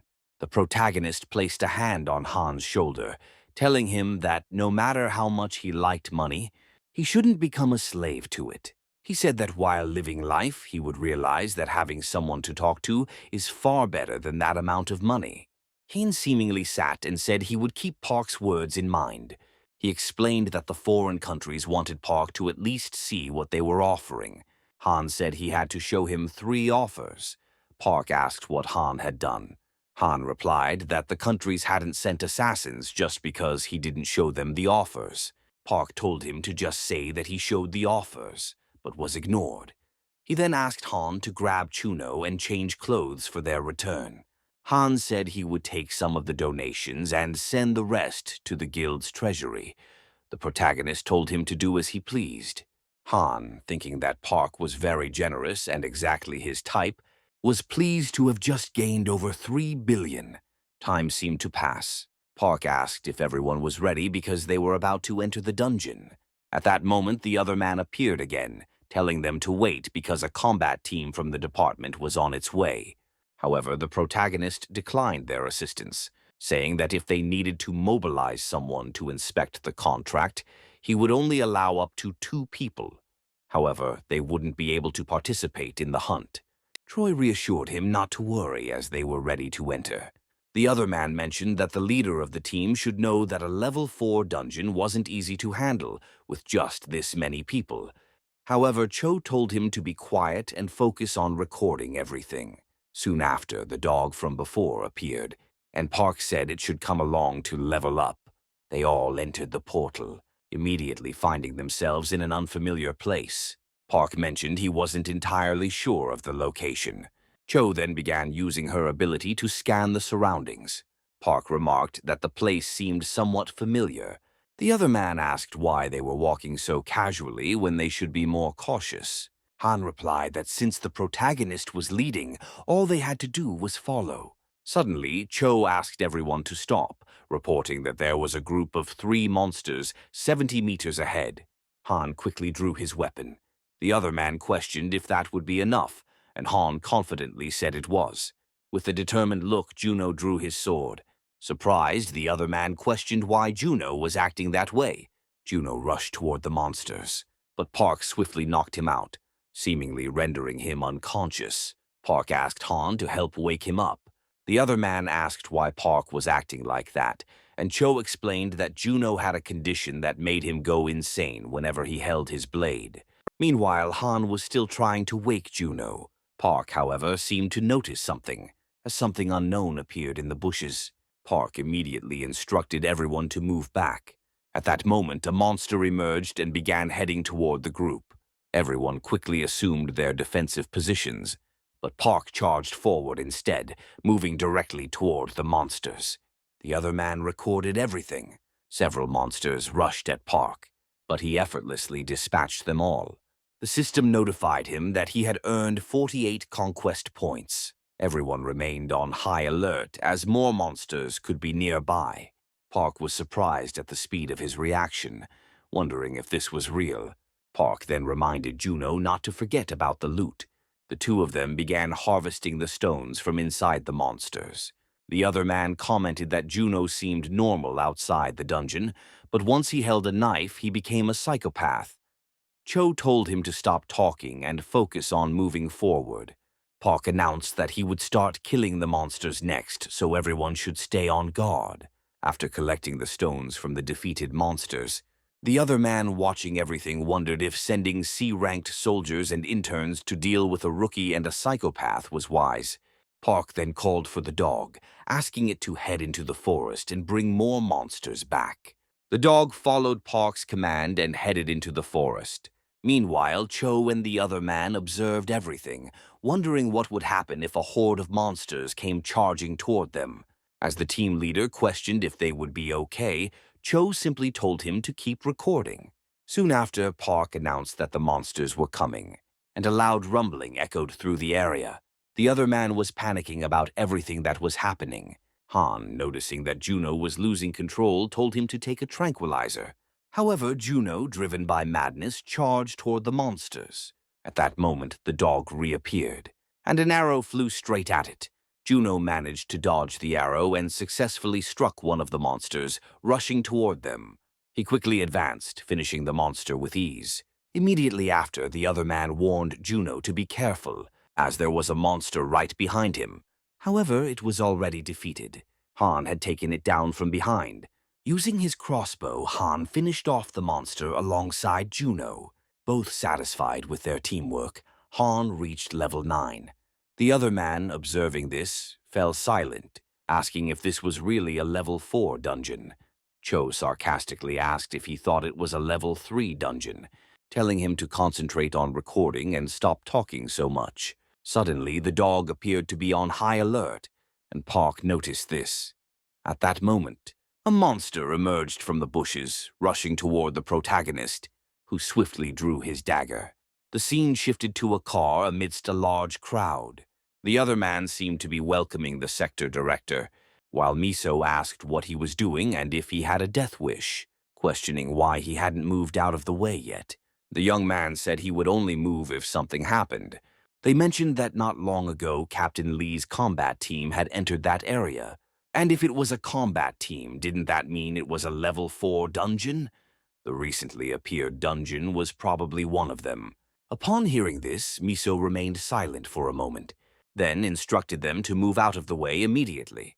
As she left, the young man sarcastically thanked her, calling it a waste of time, and noted that it was only a level 4 dungeon return. They decided to start gathering their things. Meanwhile, Miso's car continued heading toward the site. One of the men in the car commented that it was probably a confidential operation and asked what they would do if the information got leaked. Miso questioned what he thought was more important, higher-ups playing with money or the protagonist. The man admitted that the protagonist was likely more important. Miso then said that if they revealed to everyone that Park was a returnee from a dungeon, the news would draw a lot more attention. The man asked if Park would be okay. Miso explained that this was why they were heading to the protagonist, trying to find a solution. Meanwhile, the teams were preparing to enter the portal. The captain asked if they were ready, stating that they were about to take down some monsters. A soldier requested they wait a moment as someone had asked them to hold off. The man asked why they had done that. Just as a car arrived on the scene, a woman stepped out of the vehicle. Miso greeted the captain. The man asked what she wanted, and Miso responded that he couldn't enter. Confused, the man asked why not. Miso explained that as long as Park hadn't agreed to cooperate with the combat team, crossing the portal wasn't permitted. The man, frustrated, asked what kind of nonsense she was talking about, given that the team had to reprogram their plans and rush over in vain. Miso replied that certain things had happened, and for that reason they couldn't enter the portal. The man argued that there was a flaw in the contract clause, asking if it made sense for only a reconnaissance team without combat experience to go in. Miso responded that they were planning to amend the contract, and she had come to resolve the issue. It also involves something related to the director. Irritated, the man asked why everything had to be so complicated, while Miso suggested they continue the conversation in the car. The scene then cut to the director watching the news on his computer. He muttered that a mistake had been made as he needed to investigate a few more things before releasing a more formal statement. At the same moment, the man received a call. Frustrated, asking why he still couldn't reach Miso. The scene transitioned to a building. The doctor from earlier was reviewing the protagonist information, saying that Park represented a shattered dream on a planet in Korea, and that it was likely a pivotal moment in the story. He reflected that the boy's life was like a drama filled with numerous conflicts. He recalled the protagonist's words about hiding near the coast before discovering fruit on trees, noting that in his past, the sea had provided plenty of food. However, it didn't take long for him to realize that it wasn't a place where he could live, because when he looked to the side, he saw something. A massive monster was circling the area. The doctor, startled, realized that there couldn't be an ocean in a level 4 dungeon and wondered what that meant. He thought about the current theory regarding the origin of dungeons, that a planet could become part of a dungeon. A flashback of the protagonist appeared, mentioning that his brother was coming and asking the doctor to help find him. The doctor had agreed, but on the condition that Park tell him his entire story spanning 500 years. Back in the present, the doctor remarked that the protagonist had promised to share everything after reuniting with his brother. He noted that for an F-rank returnee, Park was a very ordinary person despite having lived hundreds of years as the king of the jungle. However, the doctor regretted losing the opportunity to hear a much more interesting story due to a hasty decision. Returning to the dungeon, Park was still finishing off those monsters that he coldly watched, eliminating them one by one. The other man observing this said it was insane as he could avoid an ambush like that. Park asked what the problem was, as he should help with the spoils. So the man started doing what the boy had asked. Sometime later, the group was walking through the dungeon. Kui asked what that place was, as it was strangely beautiful, and Han, in disbelief, said that the shining stone looked like a gem, but it seemed to cast a dark hour. Park said he had never been to a place like that and wondered why something seemed so familiar. Soon after, the group found a different stone, noticing that there was an inscription telling them never to return to that territory. Meanwhile, Park was observing. It and Kui asked if by chance it was one of Hans's pranks, with the boy replying that it wasn't. The girl said everything was fine. Kui asked if the guy was recording, and he replied that he was. At that moment, she noticed something as the protagonist was climbing to another place. Thus, the group ended up following him, where they found a different place because there was a cave. And so that place opened up. Han, in disbelief, asked what it was because there were several inscriptions on the walls of that place, being very surprised by what they were seeing. However, those inscriptions were very confusing as they were completely different from what they expected. Moreover, in that writing it said it missed humans a lot. Additionally, there were various drawings written on those walls. Soon after, they came across a large phrase saying it missed many people it used to hate, as well as its family and his brother. Han, for his part, was surprised because the name Junho was also in that place. Soon after, they came across the phrase saying that Park Suho had been in that place. At that moment, they realized what was happening. Han said it was similar to prehistoric cave paintings and seemed to have great scientific value. Choi, approaching Park, asked if by any chance he had lived in that place, and the boy, with a threatening look, seemed to be observing something.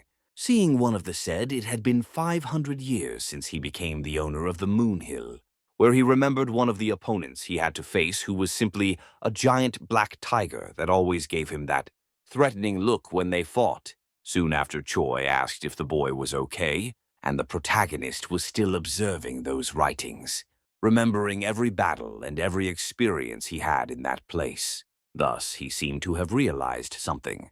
Han continued searching the cave and mentioned that there were also some unfinished blades in that place, wondering how they made those blades, as the stones were very shiny. At that moment, the boy started running and Han asked where he was going. Choi, for her part, began following the boy again, who quickly seemed to be heading to a different place. At that moment, he ended up at the top of a mountain. Surprised, he wondered what had happened in that place. At that moment, Choi appeared, asking what had happened and if that was where he used to live. Park replied that it was, but something was wrong as there was a snow-covered mountain in that direction, and a grove of fruit trees on the other side. Furthermore, the sea was in that direction. Choi, surprised, asked if there really was a sea. Park said that place was called Maelstrom 12. No one should go there. Choi, for her part, wondered if a sea in a level 4 dungeon was really possible. Questioning if it was Park who had written those phrases, the boy then answered yes, and that was the result of his efforts not to forget civilized society. And in the beginning, when he first arrived in that place, he lived in that cave to hide from the other animals. Even after moving to another location, he would return from time to time to write several times in that place. Choi asked if the lizard men had always been in that place, and the boy replied no. Then the girl asked what had happened to his animal companions. Park said that was leopard territory, and they weren't weak enough to move because of a few lizard men. Then Choi asked if he could see that mist, mentioning that it was the end of the dungeon, and that's why they couldn't go to that place. At that moment, a noise started echoing through the forest, and Choi wondered if by any chance it was the lizard men. Using his ability, he confirmed that it was an ambush. Then, several lizard men began climbing that place. Meanwhile, Han, still with his group, was climbing above the boy. Choi responded that there were a total of 102 lizard men approaching, wondering why they were all coming at once. And below them, there was also the Lizard King, who, by the way, had an unknown skull on his head. Park, looking at that skull, supposed it was one of the leopards he had faced. He asked her to stay with her group. Then he quickly jumped off the mountain, falling towards those monsters. Choi, for her part, asked what he was doing. Then the scene shifted to that woman from before watching a pigeon. At that moment, a blue energy began to envelop that animal, and Choi seemed surprised as Park suddenly managed to create wings flying swiftly toward that monster. Thus, the Lizard King threw his spear. However, Park easily dodged it, and in a matter of seconds he was already in front of that lizard. Soon after, a blue energy began to envelop that dog from before, and Park transformed into his wolf form, managing to attack that lizard. Thus, the two began to fall toward the bushes. Choi was then surprised by what the boy had done. Han soon reached the mountain with his group. Choi, for her part, said everything was fine because the protagonist wasn't dead. Meanwhile, those lizard men were still climbing the mountain. Choi said there were lizard men 30 meters away and approaching, so they should prepare to fight.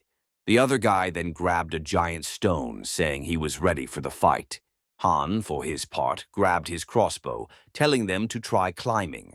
Meanwhile, Junho, without any weapon, also grabbed a stone. Soon after, those lizards got closer, and as a result, Han fired his arrow.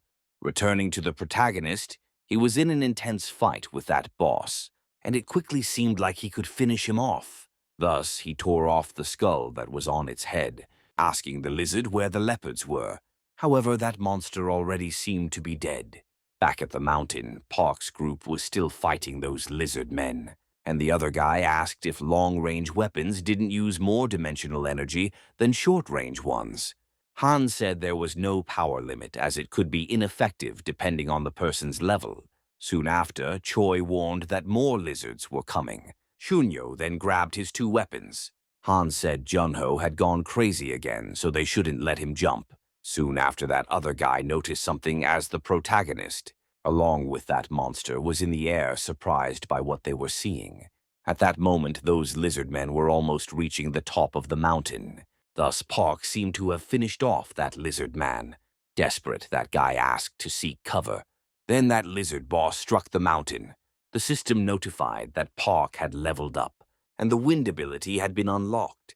As a result of the explosion, several monsters fell into free fall. However, the mountain also began to collapse. Choi, for his part, asked everyone to take cover. However, it wasn't enough, as everyone began to fall toward the ground, and all those monsters were also falling. Thus, a landslide occurred. However, Choi seemed to have managed to save himself, asking if by chance everyone was okay. Soon after, that other guy from before said he was fine, and Han was glad he was still alive. Beside him, Junho also appeared to be awake. Park, returning to his human form, told him to leave because the door had already been opened. Thus, everyone quickly stood up to return to the world. The guy observing this asked what the point of all this was. Back in the real world, that portal was still very strong. Meanwhile, Miso, along with that group of soldiers, was waiting for the protagonist, who at that moment emerged from that place. Meanwhile, that soldier silently observed everything, as the group had returned intact, without any casualties. Observing the protagonist, the guy asked if that was Park, because he seemed a bit weak. Soon after, Miso approached the protagonist, trying to greet him. However, the boy transformed into a pigeon, and then started flying towards somewhere. The other guy watching this was very surprised, wondering if he had really turned into a pigeon. Then Miso asked if something had happened, and Choi said if she had gone there to negotiate, she should just leave. Miso asked what had happened with the recording, and Choi asked to simply return to the headquarters with Chief Kim. However, the girl responds that she also needed to go with them. Choi, in turn, asks the reason for that, and the girl replies that the mission to observe Park ended at that moment, and for that reason she was dispatched. Additionally, she had received a mission to assist at the border of the field near the north of Du. The other guy says that 4 members of the portal management would remain in that location, as that was the minimum required to take care of the equipment. Chun-Ho, shaking the guy's hand, asks him to relax, as they would take care of them as guests. The guy observing the protagonist's brother is surprised, as in real life he was completely different. Then the scene cuts to the other guy asking what he meant by going back, questioning if he hadn't said they should cooperate with the protagonist. And Miso replies to just return and talk about his salary. Besides, the director was waiting for him, and for that reason they should return right away. The man responds that wasn't the issue, asking why Park had refused to meet with them. Thus, a discussion between them ensued, and Han, along with Chun-Ho, were watching all of it. Han says he was just irritated by the way that guy talked, and Chun-Ho asks to just leave. Soon after, the scene cuts to several buses heading somewhere. Next, someone calls Miso and, exalted, asks where she was and if she had told everything to the press. However, the girl replies that everyone was retreating at the moment except for the management team, so she asked them to resolve it later. Moments later, a guy shows some people a recording where an inscription in Korean appears. Then he asks if everyone saw this inscription in Korean. And with this inscription, they discovered Park Soo-ho's diary, written on the walls of the cave. In the recording, the guy suddenly jumps and throws the Lizard King away. At that moment, the guy says that unfortunately, he couldn't record more inside the dungeon, but he managed to while outside of it. Soon after, a guy sees the boy's form and asks if that was a pigeon, to which the presenter says yes, and they believe he confused with tamed animals. And that was the end of the recording.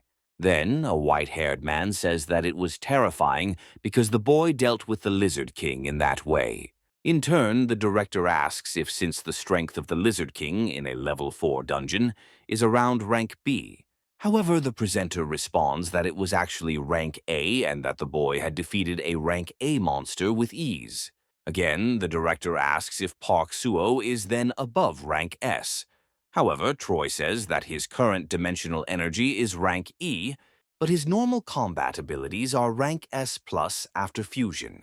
It depends on the animal. However, they believe he can at least reach rank SSS. Furthermore, Park Suho has no level-up limit in his abilities, unlike other awakened ones. Then the white-haired guy asks if all the regulars are like that, but Troy doesn't know if they all are like that. At that moment, the director asks what his status was like before his return. However, the guy says that if all the people who disappeared during the cataclysm returned, like Park Suho, their country would be extremely powerful. However, the presenter responds that going through a portal without equipment means going in empty-handed, so there's almost no chance of others like him.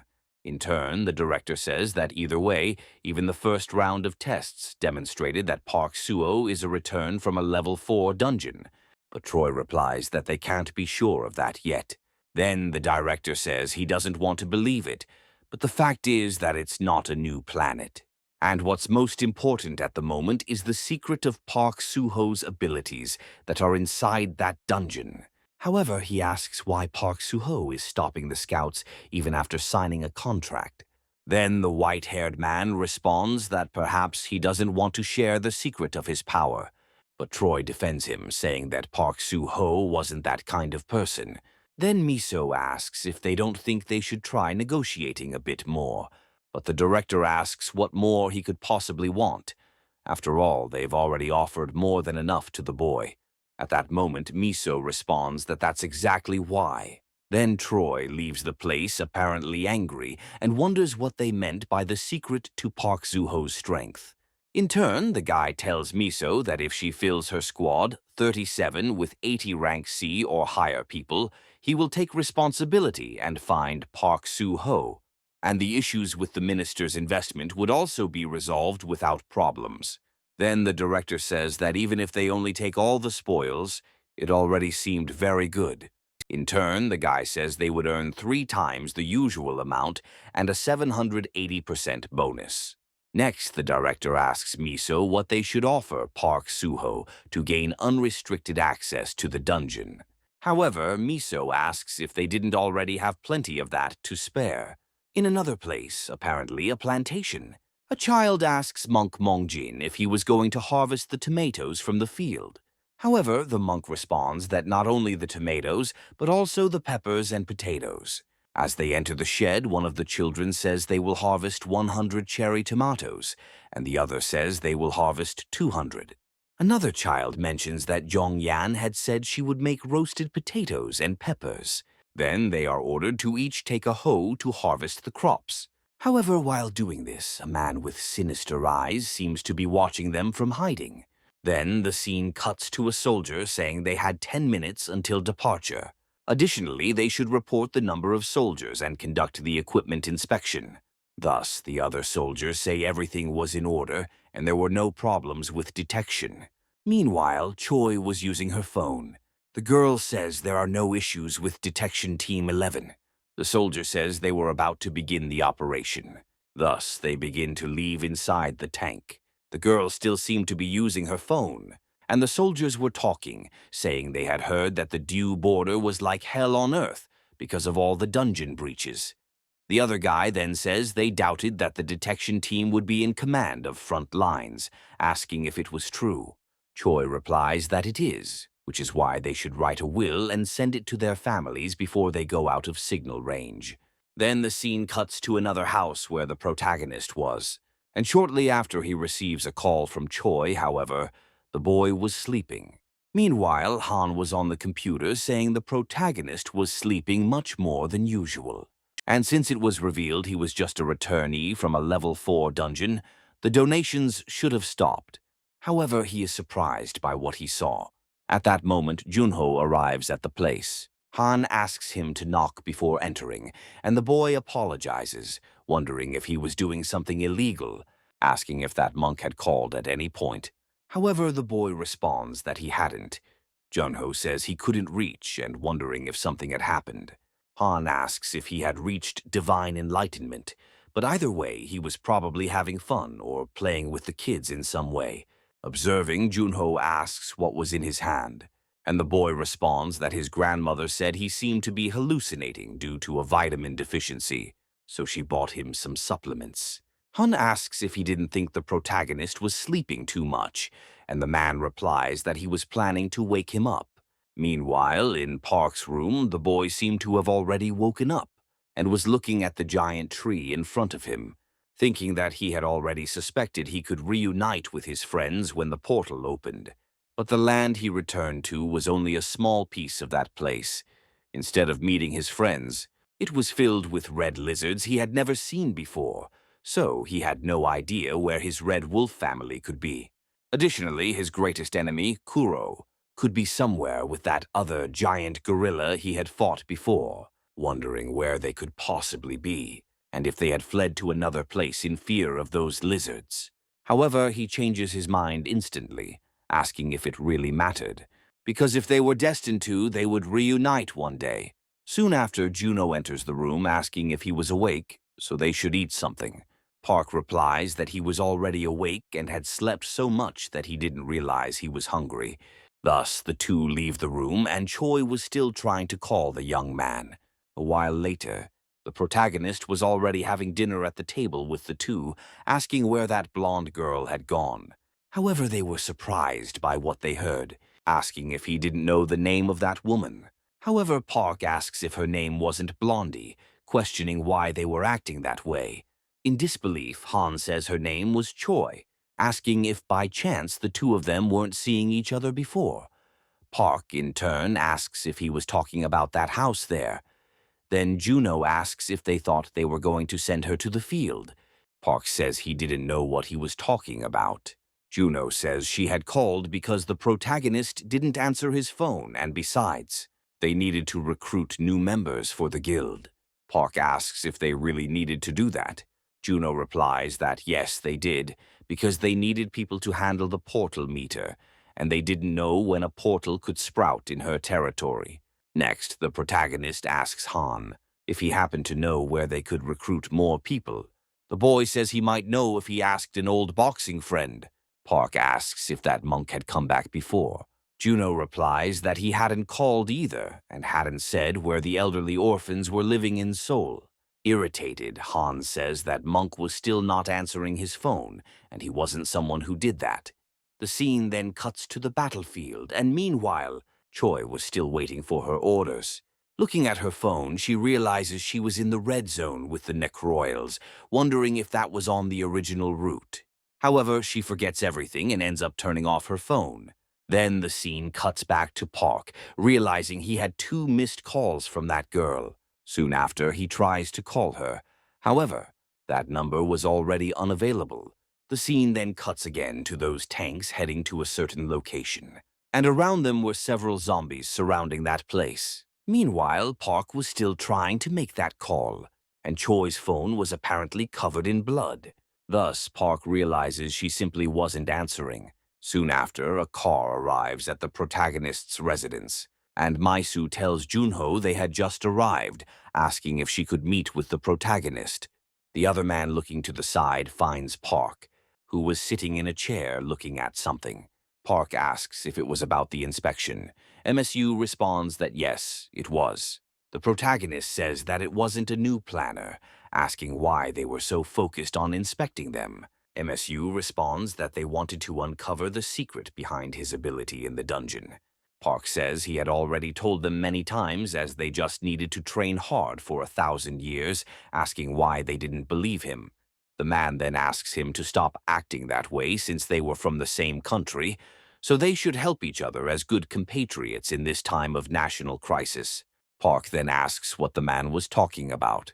The guy says that the frequency of level 6 dungeon appearances was increasing, and the time limit for a dungeon break was slowly decreasing. The number of infected people in the field had skyrocketed, putting pressure on society during a massive food and labor shortage. And people with strong abilities like the protagonist were desperately needed. Park asks what he meant by infected people. The man says that after the cataclysmic shift, an unknown virus started spreading among the people living in the field. The infected are called necrophiles, and the red areas in that location are red zones with necrophiles.